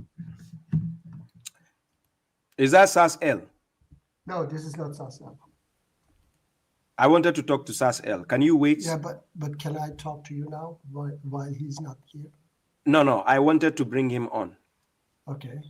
I want to also talk about Hadith. About Hadith? Yes. Did you reject all Hadith, Quran alone? Which Hadith? You reject every Hadith, yeah? Which Hadith? I mean, you are Quran alone, yeah? Where is it written on me that I'm Quran alone? What religion is that? Quran alone? Yeah, but I mean, everybody know you as Quran alone. So, who knows me? If you know something, why are you asking me that? All right. Okay. So, do you accept Hadith? I do some Hadith. Okay. Like which one? The best Hadith, Arsenal Hadith. Okay, you mean Quran? So you know it's Quran. Yes, I know that it's Quran. Okay, so I accept that Hadith. All right. So if Prophet Muhammad said something out of the Quran, you don't accept. You have to prove to me where he said something out of the Quran. Okay, I can prove to you. Okay, can I prove to you? From which book? From I'm asking you if I can prove you. Okay. From which book? Just answer me. From which book? Quran. From the Quran. That the Prophet said something outside the Quran. Okay. Wait. Let me talk. Okay. Hey, come on. Hey, chill. Please, chill. Don't get angry, please. I'm just being. But you don't let me to talk. But you don't come here and just say, allow me to talk later. Okay. I need to have clarity before I allow you to talk. All right. I said, make sure that if you are going to tell me what the Prophet said, right, it is something that God asked us to follow. Yes. Okay. So now let's go. Okay, I don't remember exactly the verse, but Quran says, "O Muhammad, we send you this book. You may explain it for the people." God never said, "Oh Muhammad." Okay. Nowhere in the Quran that is saying, "Oh Muhammad, explain it for you." Okay, we send you this book. You may explain it to the people. Okay, so Quran needs to be explained. Now, my question is, give me. Hey, wait. You said a statement. Give me the verse. Okay, I don't remember the verse right now, but why will you come saying things? Okay, so you mean that? So you mean that there is no such a verse in the Quran that Quran says the way you said it? That's not how it is written. You may explain the Quran. You may explain it. Okay.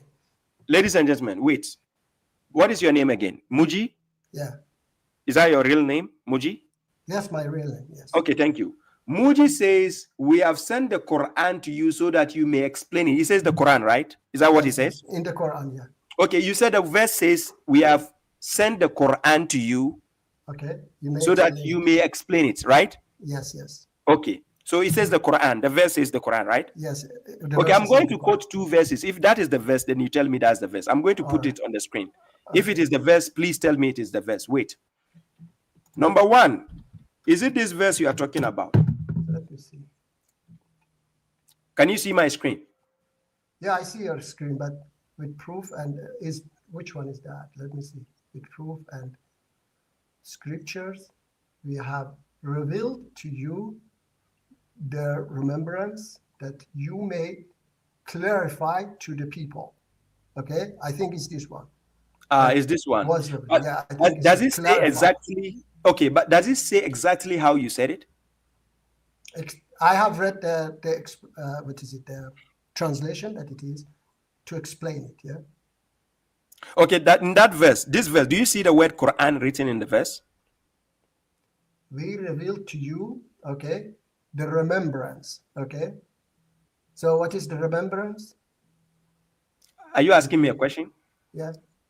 Yeah, I'm asking you, what is the remembrance? You don't know the remembrance? I take it as Quran.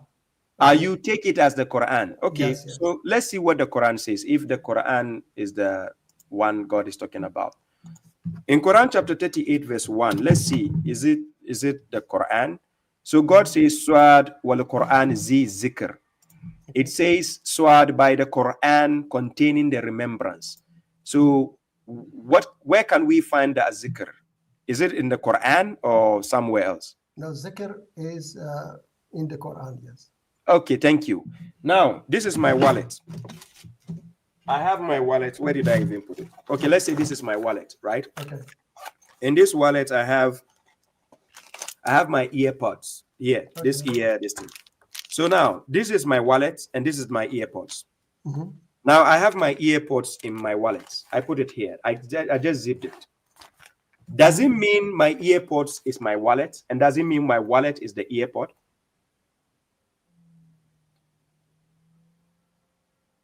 What does it mean?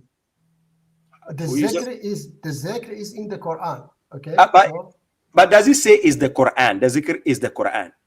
No, the zikr is in the Quran. Yeah. Okay, thank you. So now the zikr, you gave me the verse, and you are assuming that the verse is talking about the Quran. Okay. That's what you said.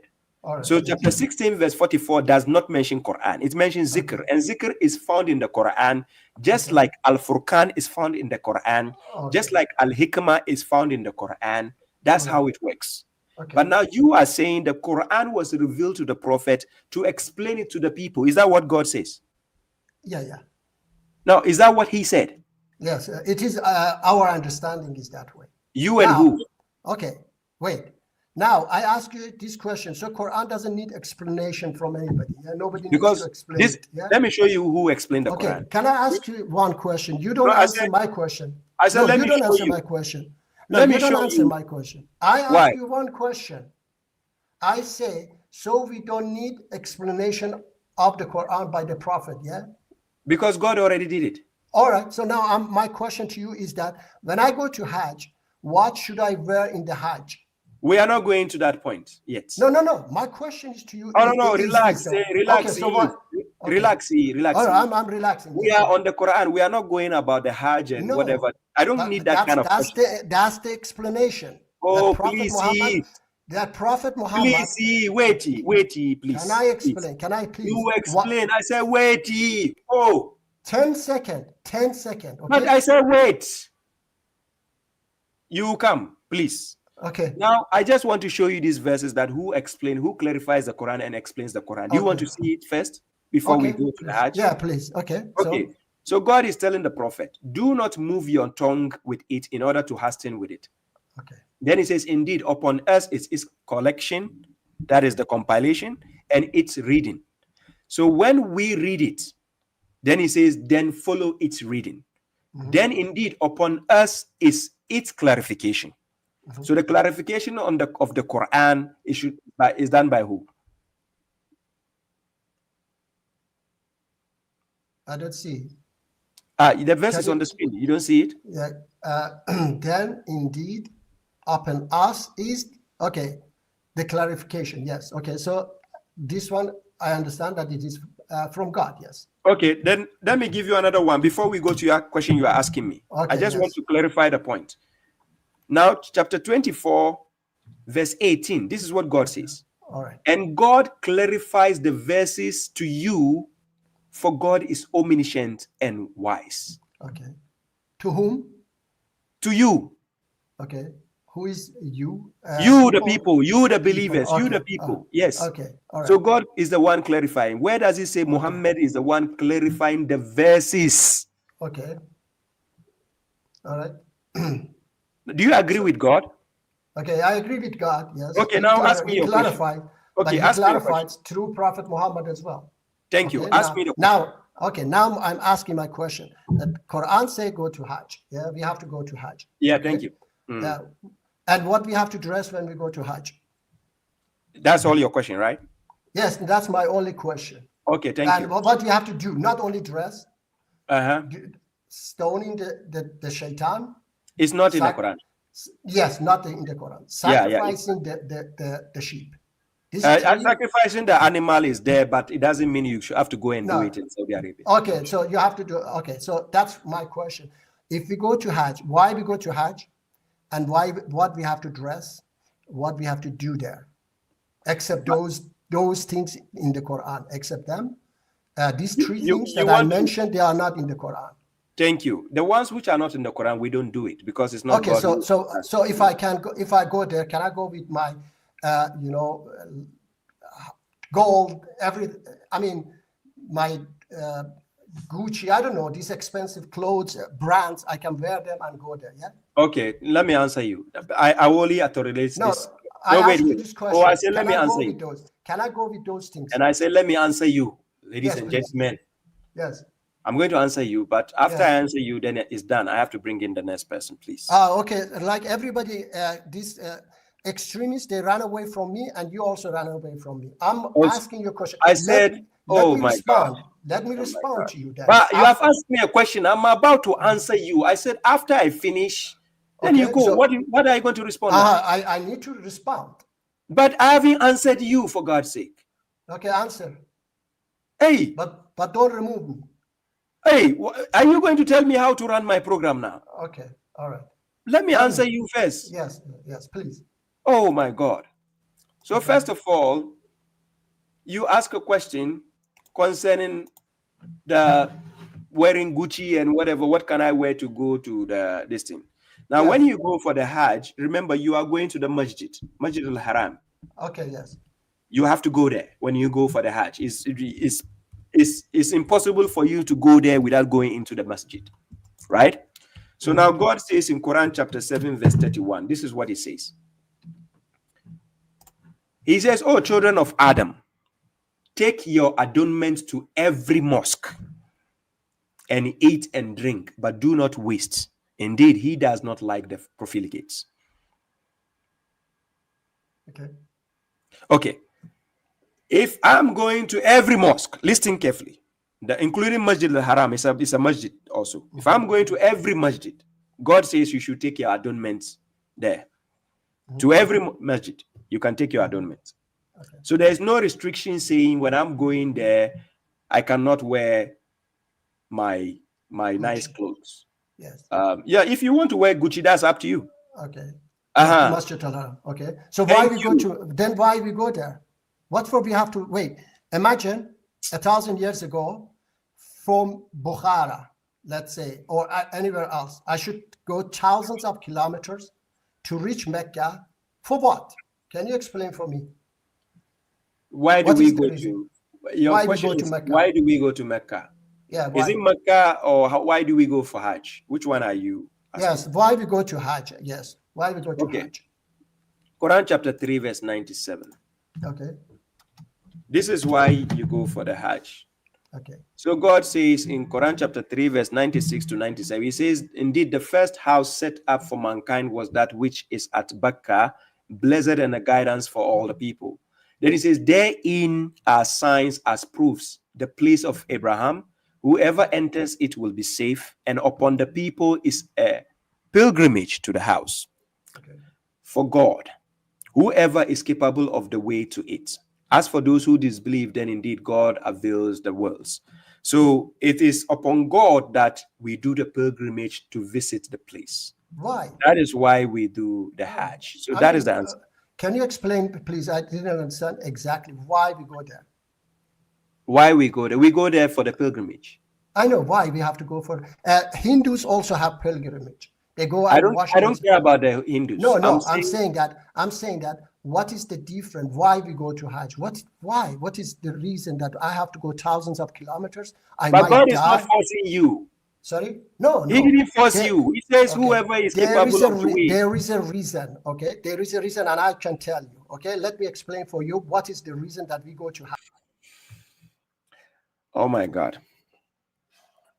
Yo, Baba, why did you remove him though? Because I want to bring you. But you evading the question, Baba. No, because I want to bring you. You are the first person I wanted to bring before I brought him. So you are there. I can't keep you waiting. Now you evading the question. He asked you a very I didn't evade the question. I answered the question. He kept going forward. Hey, relax, Sas. Please relax. He asked me a question.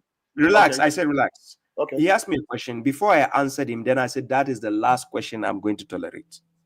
So that means when I answer him, it's time for him to go. No, he now, wait. Now the direction he's going, we are going deeper into a session that is going to prolong the issue. The guy is not willing to step down. Prolong what? He asked you, what do you do? I said a guy is not willing initially. Before I'm going to continue from there. What do you do when you go to Hajj? What do you do when you go to Hajj? Wait. I have the video on it. Don't think this question is a big question for me. Bro, I said, wait. Don't think this is a big question for me. Okay. I have a video. I have a full video on that. Bro, give me a summary of it. I don't want. I said, wait. Okay. This is the arrogance of you people that I hate. Bro, I'm not arrogant. He just. And I said, wait. If you are here, please, can you introduce yourself? You see my name over there, Sasel. I said, can you introduce yourself? My name is Sasel. I didn't ask you what is your name, even. I said, introduce yourself. That's how I'm going to introduce myself. Sasel. Okay. Are you a Sunni or Shia or what are you? I'm not going to divert to that stage. I'm here to ask you direct questions. So who said I cannot also ask a question? If you are here to ask me a question, so can't I ask you a question? Yeah, you can. I'm asking you a question. And I said, are you a Sunni, Shia, or what are you? I'm a Sunni. Thank you. Now over to you. What are you? What are you? Are you a Sunni, Shia? I'm a Muslim. I'm a Muslim. What do you mean by a Muslim? Oh, you don't know a Muslim? What do you mean by a Muslim? A Muslim means submitted to God. I submit to God alone. That's it. That's a Muslim. Bro, there's some Christians that submit to God also. If they submit to God alone, then they are successful. Yes. Okay. So if they submit to God alone, they are successful, right? Yes. Okay. So my question to you here, I'm going to take it from a. By the way, when you ask me a question after I answer you, wait. Don't tell me to wait. When you ask me a question after I answer you, I'm going to ask you a question also. No, wait, bro. I'm going to ask you a question based on what you're saying. And I said, after you asked me the question, I've been sitting here listening just ask you a question. But I said, after you asked me the question and I've answered you, I'm going to ask you a question. Are you okay with that? You told me to introduce myself, right? And I said, are you okay with that? Bro, you told me to introduce myself, right? And I said, are you okay with that? I'm okay with that. I'm okay with the dialogue. Thank you. It's just a simple back and forth. What is the beef and qualms for? I don't understand. What are you trying? There's no beef in anything. My thing is he was there asking you tangible questions, and you decided to remove him. He was actually asking you a very good question. I didn't remove him. He's still at the backside. I brought you on because you are the one initially I wanted. Okay. Why is common sense greater? Wait. We are not having dialogue. You are not my match. Why is common sense a problem for the layman? You are the target I needed. The guy who came in first, I even told him to step down so that I can bring you. Then he said, oh, he just want to ask me one question. So I tolerated him. Then now he wants to move it to a portion that we have to go banter back and forth. So I decided to put him on the side and deal with you. Now you have issues because I put somebody away because I wanted to deal with you. You have issues with that? Hey, come back and speak. Okay. So I want to ask you a question. You ready? Go for it. Okay. How did the Quran get to you? How did the Quran get to me? Yeah. I got it from a library. Because I can get any book from the library. From the library, I can get the We are not Shakespeare from the library. Wait, let me. We're not talking about any. No, you asked me a question, and I answered your question. Why are you laughing? Let me respond. I can get any book from the library. I can get okay, that's you. So to you, the Quran is as good as a Shakespeare. That's what you're telling me. I always be laugh. That's what you're telling me right now. The Quran is as good as a Shakespeare. Is that what you're telling me? I'm actually no. That's not what I told you. Bro, you told me you got it from the library. Anybody can put a book in the library. Anybody? Oh, thank God. Anybody thank can God. Put a book in the library. Thank God anybody can put. So including God can put book in the library, right? Bro, is God a man? But we are not talking about man. You say anybody, anyone can do that. Anybody in terms of in the context of human being, any human being. Okay, so he gave the book to a messenger, and the messenger happened to deliver it at the library. What's the name of that library? Oh, I got it here in Finland at the library. So the prophet walked to Finland, and then you going to Finland to go. Man, I didn't talk about the prophet. You are the one making. You just said it. Did I mention the prophet? I said the messenger delivered it. If I say messenger, so you thought Prophet Muhammad is the only messenger to deliver something? You said the messenger. Yes. You say messenger. Yes, a messenger delivered it. You said you said the messenger. I say a messenger. Okay. Who is that messenger? Which messenger? You just said a messenger. Which messenger are you asking me? You said a messenger delivered it. Yes, a messenger delivered it. Bro, anybody could be sent to deliver a book. It could It could be a thief. It could be a liar. It could be a hypocrite. It could be a fornicator. And you have to ask God about that. God is the one deciding who delivers the message. Look, you see, I just cornered you. You see, you said that you don't even know how to answer simple questions. Who is that messenger? You said I have to ask God. Can you look? Read. What is your name actually? You are calling from Ghana. That's my name. Have you ever spoken to God? You see the ignorance of people like this when they call, the naivety. You see how I'm just playing with his conscience and he looks stupid talking to me. The naivety is these people that just joke. It's just a joke. You understand? What I said is bigger than his brain. So just watch him do the hula balloons before I drop him, because he might think I'm scared of him. But the point is now he's scared to show his face. He'll be scared to show his name. Before he came in, he has a video, his video in the background. I could see him clearly. But when he's coming on, he took the video off. I don't know what he's scared of. He will not give his real name because this is when they want to say the bad stuff to you, the trash. Right? So that is the kind of argument he wants to bring. So now check. Are you done? Can I see your face? You don't need to see my face to answer my questions. What are you talking about? No, I said, can I see your face? It's a question. Can I see? Why? Are you gay or something? What are you talking about? Are you gay? That guy cannot be taken seriously.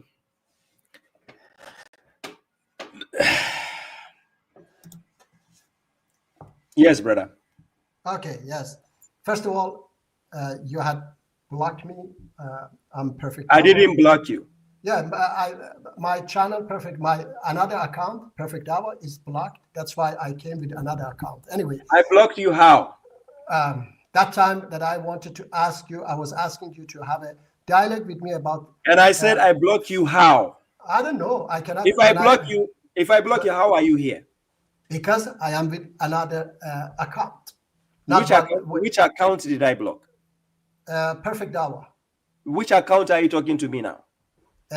Abdullah, no, something. But it says Perfect Hour there. Yes, that's my name. I put it myself. Okay. You put it yourself. You call me. Are you the one? Oh wait. Are you the one who called me with the name Muji? Yes, I'm the same person. You called with the name Muji, yes, right? Yes. Because I was afraid that you don't take me in because why wouldn't I take you in? Why will you have that thought? Because you had blocked me. I don't know.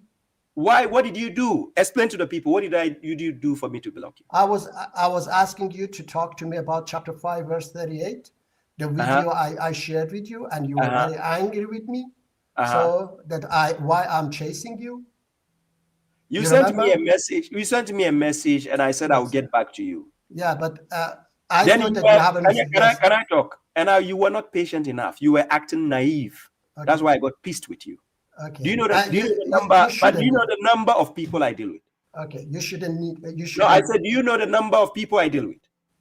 A million or what? Okay, listen, it doesn't matter. Now, it matters. To me, it matters. When you stand so angry? Let me talk. But let me talk. You're on my platform. Let me talk. Okay. When you come to my platform to accuse me of something that you don't have the understanding of, I need to put you aright. Okay. You sent me a message. Okay. You want us to have a discussion. And I said, I've heard you.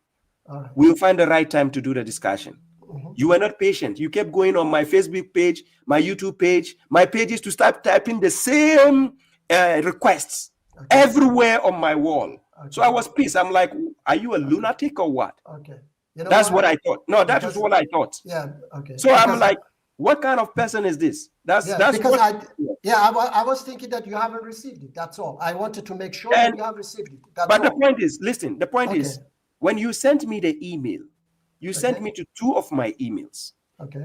Different emails. And I responded to one of them. I didn't receive it.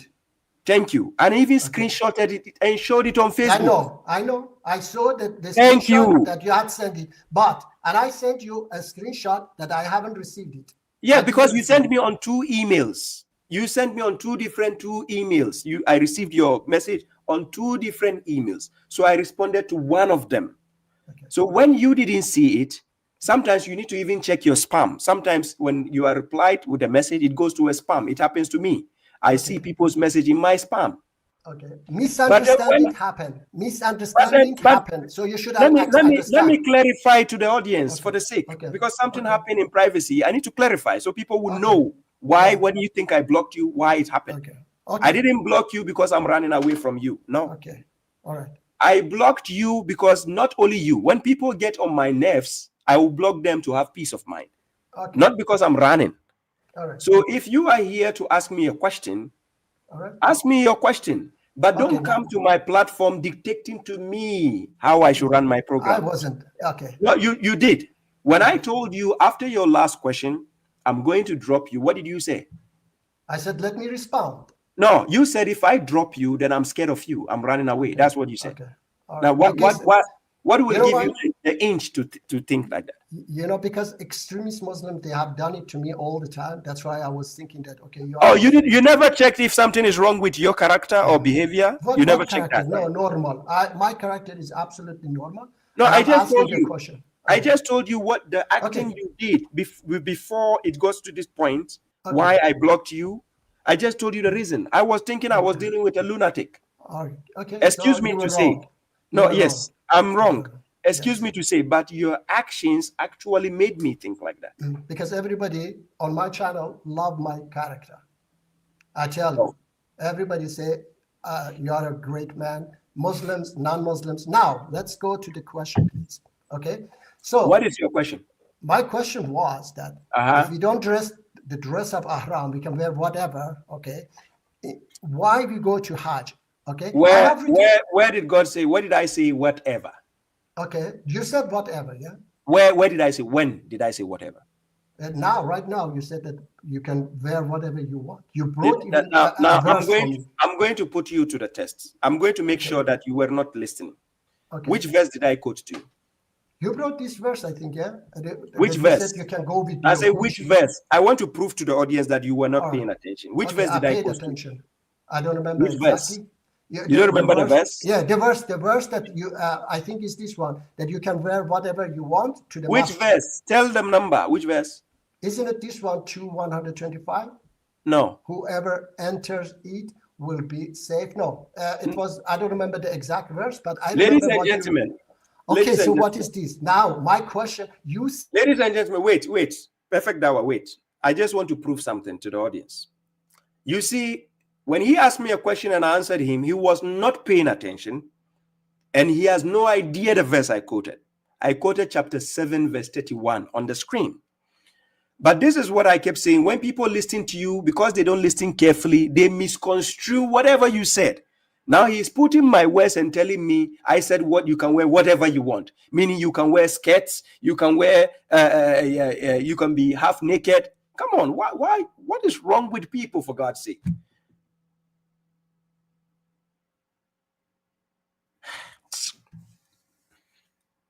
Which one is the most expensive one? But whatever you say, brother, you can. I muted you earlier. Now let me help you. I muted you earlier. Did you hear what I said?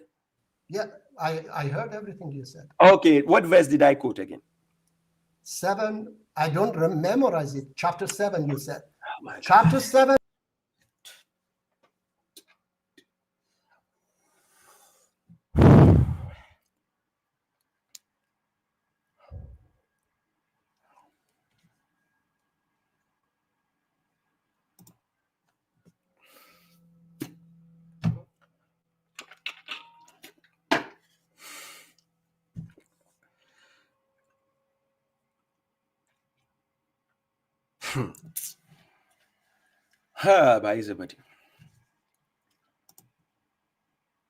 It's not easy.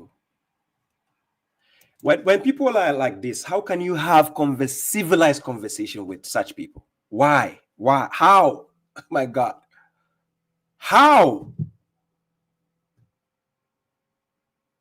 Simple conversation. You are not even listening to the answer I'm giving you. I'm giving verses.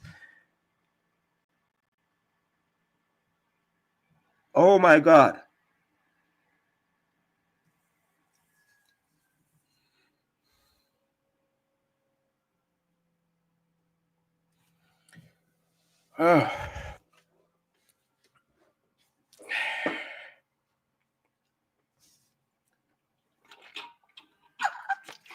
Ladies and gentlemen, I've done 2 hours, 30 minutes. Now, my audience, you decide. Should I bring this guy back or should I just move to TikTok? Please, if you want me to bring him back, just vote for me to bring him back, right? Somebody is calling, JJ. Bring him back, just vote for me to bring him back, right? Somebody is calling, JJ. Bring him back, just vote for me to bring him back, right? Can you, whoever called me now, can you mute what you're watching before we can talk? Please mute what you're watching. Then you call me, then I can pick, please. Now, Perfect Dawa, I'm asking people if I should bring you back. So far, only one person said yes. The rest are saying, no, don't bring him. No, don't bring him. The second person said yes.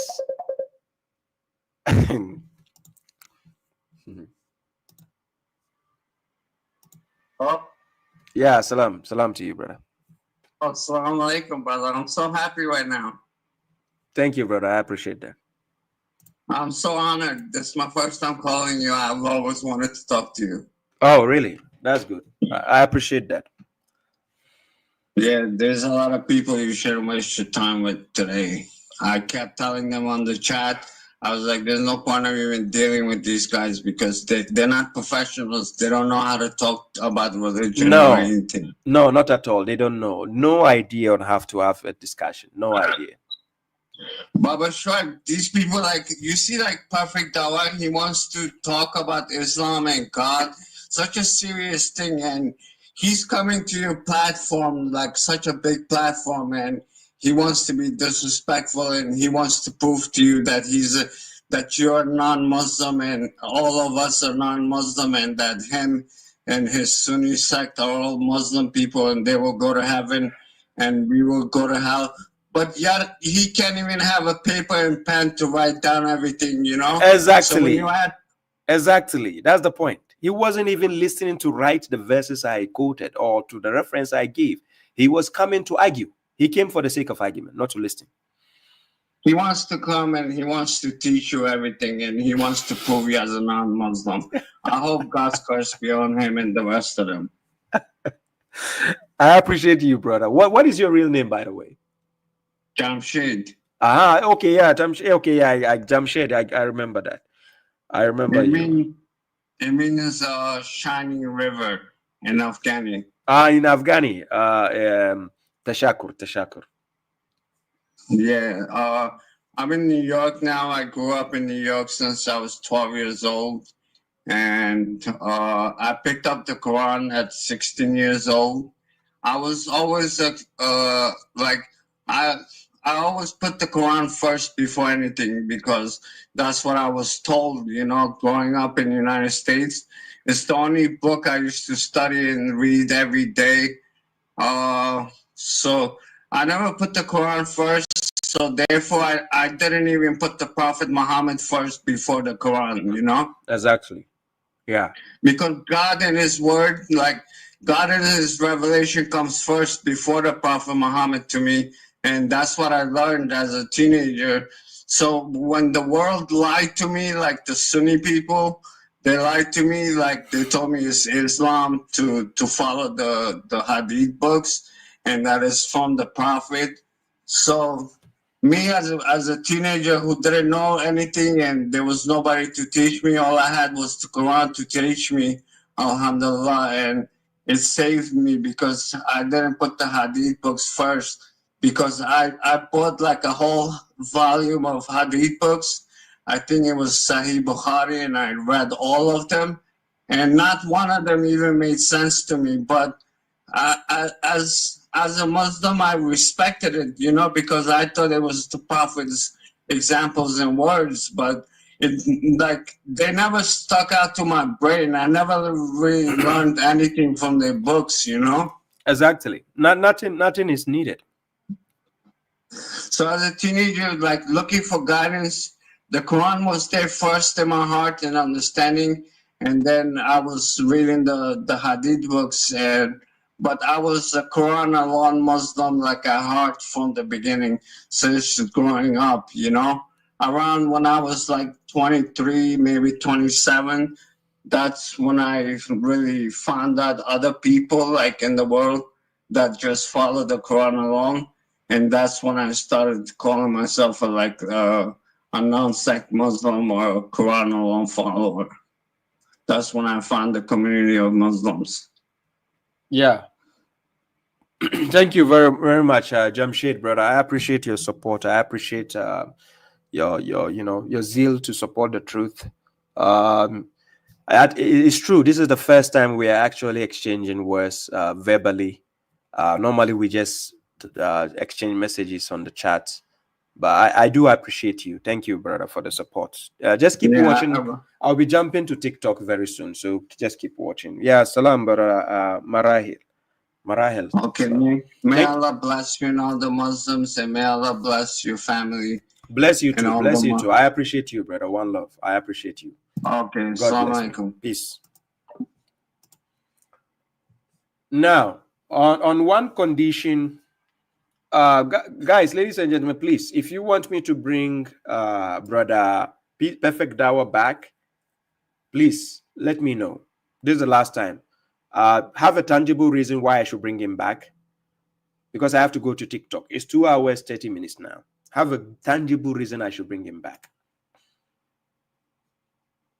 Have a tangible reason, please.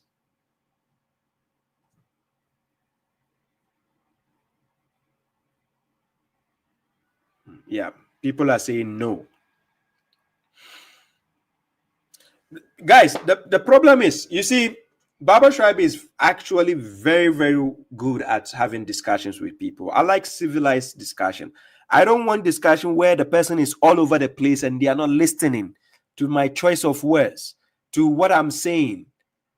You understand? There's no conversation anymore. Because when somebody is not listening to you, they are there to just argue. I tell people, listen in order to reason. When you don't listen, you cannot reason.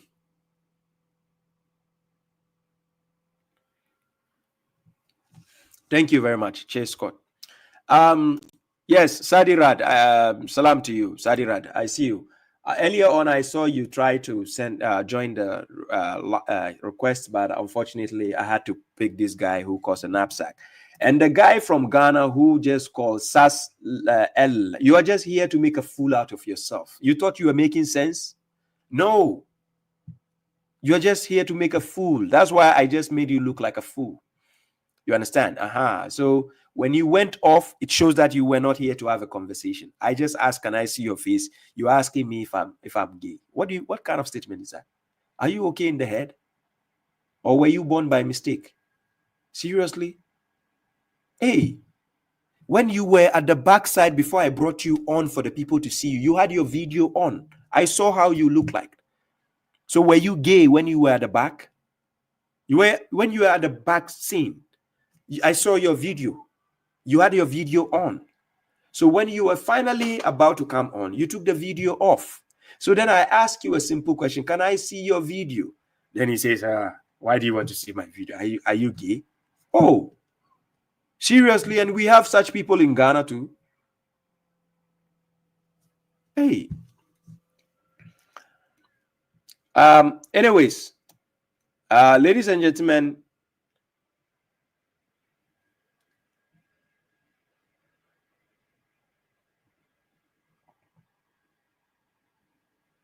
okay.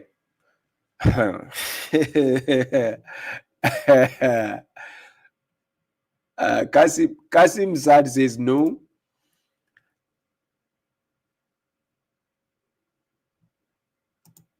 Yeah, Real Mishizi Sniper, thank you. So there's a question here. Brother Khalil Ibn Bilal Azm says, question, what or who is Shaitan? Who is Shaitan? Shaitan is the devil. The word Shaitan means devil. Shaitan, it means devil. So who is the devil? Now, we can have devils among human beings. We can have devils among jinns. So the devil is not only limited to the jinn. We can have a human devil. So for instance, in Quran chapter, let me put this verse here. In Quran chapter 6, verse 112, God says this. He says, and thus have we made enemies for every prophet, devils of humans and jinns. Yes, salam to you, Sister Bina. Salam. There is the devils of humans and jinns. So when someone becomes evil-minded, that's why we have the word they're evil. So devil, right? So too much of evil in the head makes a person a devil. So when we say devil, Iblis was not initially created as a devil. He became a devil. He was not initially created as a devil. He decided to become a devil because God venerated, honored the human being over him. So that's why Iblis decided to have evil in the head. He made a promise. So let's check the promise he made to God. Quran chapter 7, verse 11. Let's start from there. Quran chapter 7, verse 11. It says, and we suddenly created you and formed you, and then we said to the angels, prostrate to Adam. Sister Sana, I will get back to you. Let me finish this verse. Prostrate to Adam, so they prostrated except Iblis. He was not of those who prostrated. He, God, said, what prevented you to not prostrate when I commanded you? He, Iblis, said, I am better than him. You created me from fire and created him from clay. He, God, said, then descend from it, for you do not have to be arrogant therein. So go out, indeed, you are of the dejected. He, Iblis, said, respite me until the day they will be resurrected. He, God, said, indeed, you are of the respited. He, Iblis, said, because of what you have trapped me, I will sit for them on your straight path. Then I will come to them from their front and from their behind and from their right and from their left, and you will not find most of them grateful. This is an evil thought. 18. He, God, said, go out from it, disgraced and banished. For whoever follows you, Iblis, among them, I will fill hell with you altogether. You understand? This is how he became the devil. He just hated the human being, and then he's so evil that he even recruited some human beings to also have this evil mindset. That is why you can have human being who is a devil, who wants to kill people, who wants to destroy people's life. We have human devils and we have jinn devils, right? So that is the word shaitan. So in plural form, we say shayateen. Shayateen means a plural form of devils, right? So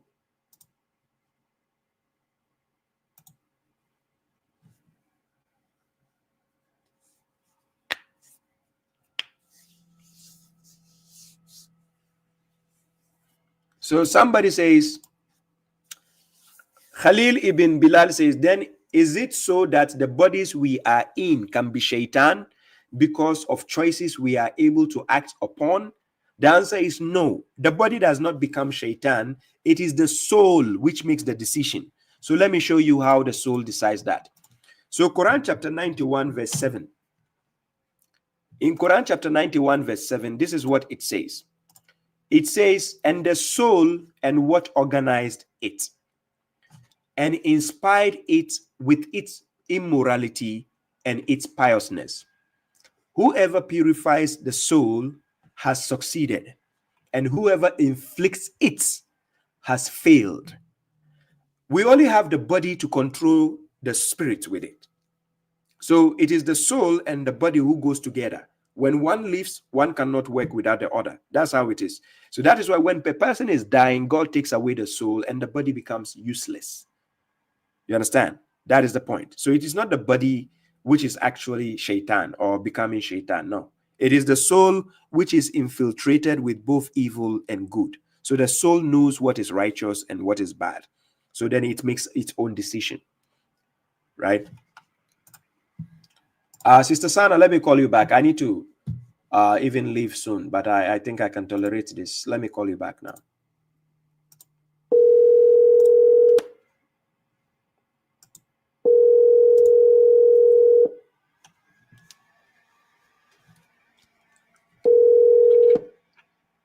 Salams. Yeah, salam to you, my sister. How are you? I'm doing good. Alhamdulillah. How are you, Brother Shoaib? Yeah, thanks to God. I nearly got a headache by some heebie-jeebies people here, but I'm doing well. Oh my God, Alhamdulillah. I was watching. I saw on your live. I was watching it, and I was just like, it brings me back to when we were on Clubhouse and stuff like that. Exactly. These people will never learn, brother. They'll never learn. No. Alhamdulillah. Yeah. So how may we help you for today? Because I'm jumping to TikTok very soon. I'm sorry, what did you say, brother? So I say, how may I help you to? I'm on live stream right now. I'm going to TikTok very soon. You have a question for me? Okay. All right. Yeah, I was just calling actually because I saw that you said that you people were voting on whether or not to bring the guy back. The two people are I would personally say bring neither of them back. Then alhamdulillah, they don't know how to have a proper dialogue. No, they don't. If you can't have a proper dialogue with people, you're never going to get anywhere with them. Exactly. So I just wanted to basically state my vote clearly. Exactly. So that was my point there. And then usually out of their naivety, sometimes they think I'm running away from them particularly. They don't know I'm running away from their madness. That is what I'm running away from, because I can't have headache with this kind of issues. I need to let it be and deal with people who have rational mindsets to have a discussion. Exactly. That's all I need. Exactly. What the verse from the Quran that comes to my mind when I see people that try sectarians when they come and they try to dispute with us about the Quran. The verse Surah 6 verse 121 comes to my mind. Of course. The devil inspires them. Yes, the devil inspires them to be like that. It gives them inspiration to just come and argue, but there will be noise making. They will not want to have a civilized discussion. Exactly. Right. Exactly. So they just want to make noise and not make sense at all. No sense. Exactly. It's their job to dispute with you. Does it? So when you find people who are not rational, you just say peace to them and go your way. That's all. No. Thank you very much, Sister Sana, for your input. I appreciate no that. problem, brother. All right, you have a good one. Yeah, you too. We keep in touch. Peace. Yeah. So, ladies and gentlemen, this is babashuaib, the correctional officer. I think the verdict has been passed on. So the answer is no. Majority says no. I shouldn't bring the guy back. Let me just go have my peace of mind on TikTok. Perfect Dawa. If you want to come on TikTok, please come. Let's have a discussion there.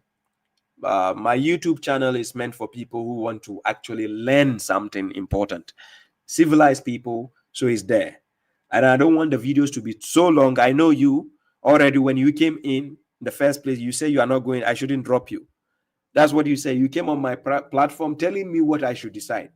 So it shows you are not here to even cooperate. So please, if you want to have a discussion, Dawa, Perfect Dawa, come on TikTok. Follow me on TikTok. Let's have a discussion there.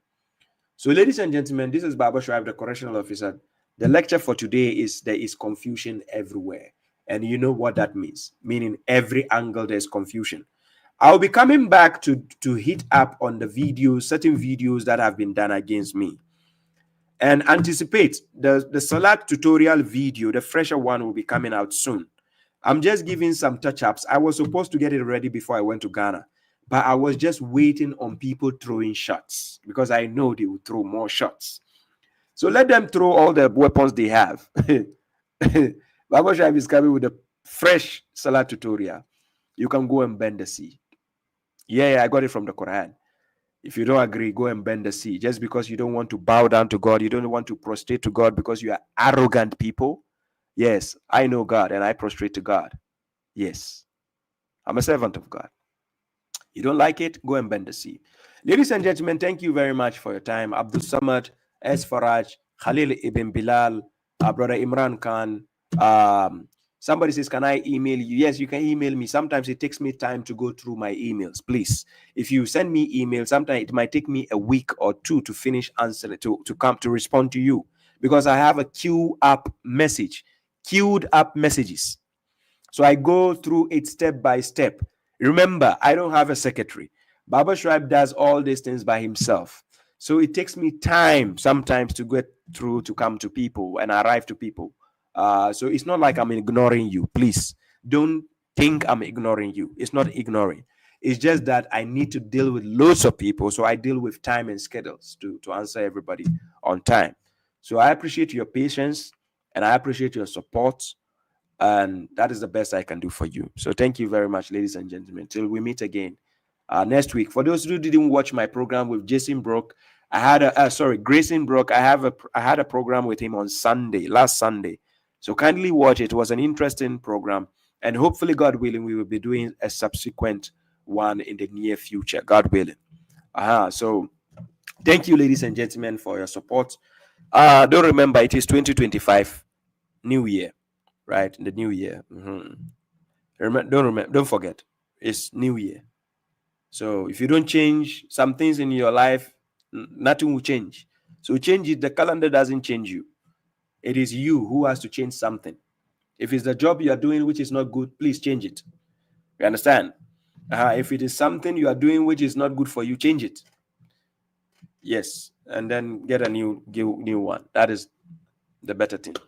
If it is a husband you have and the husband is not good for you, just change it. If it's a wife you have and the wife is not good, just change. Nobody is forcing you to remain in a place where you are not happy or where you are not. You understand? So you have a choice to make. Decide. So thank you all, ladies and gentlemen. Till we meet again next week. But I'm going to TikTok and you can join me. Let's have fun. Till we meet again, peace be to you all. I say salam alaikum. Always give them a reason to remember your name. The correctional officer.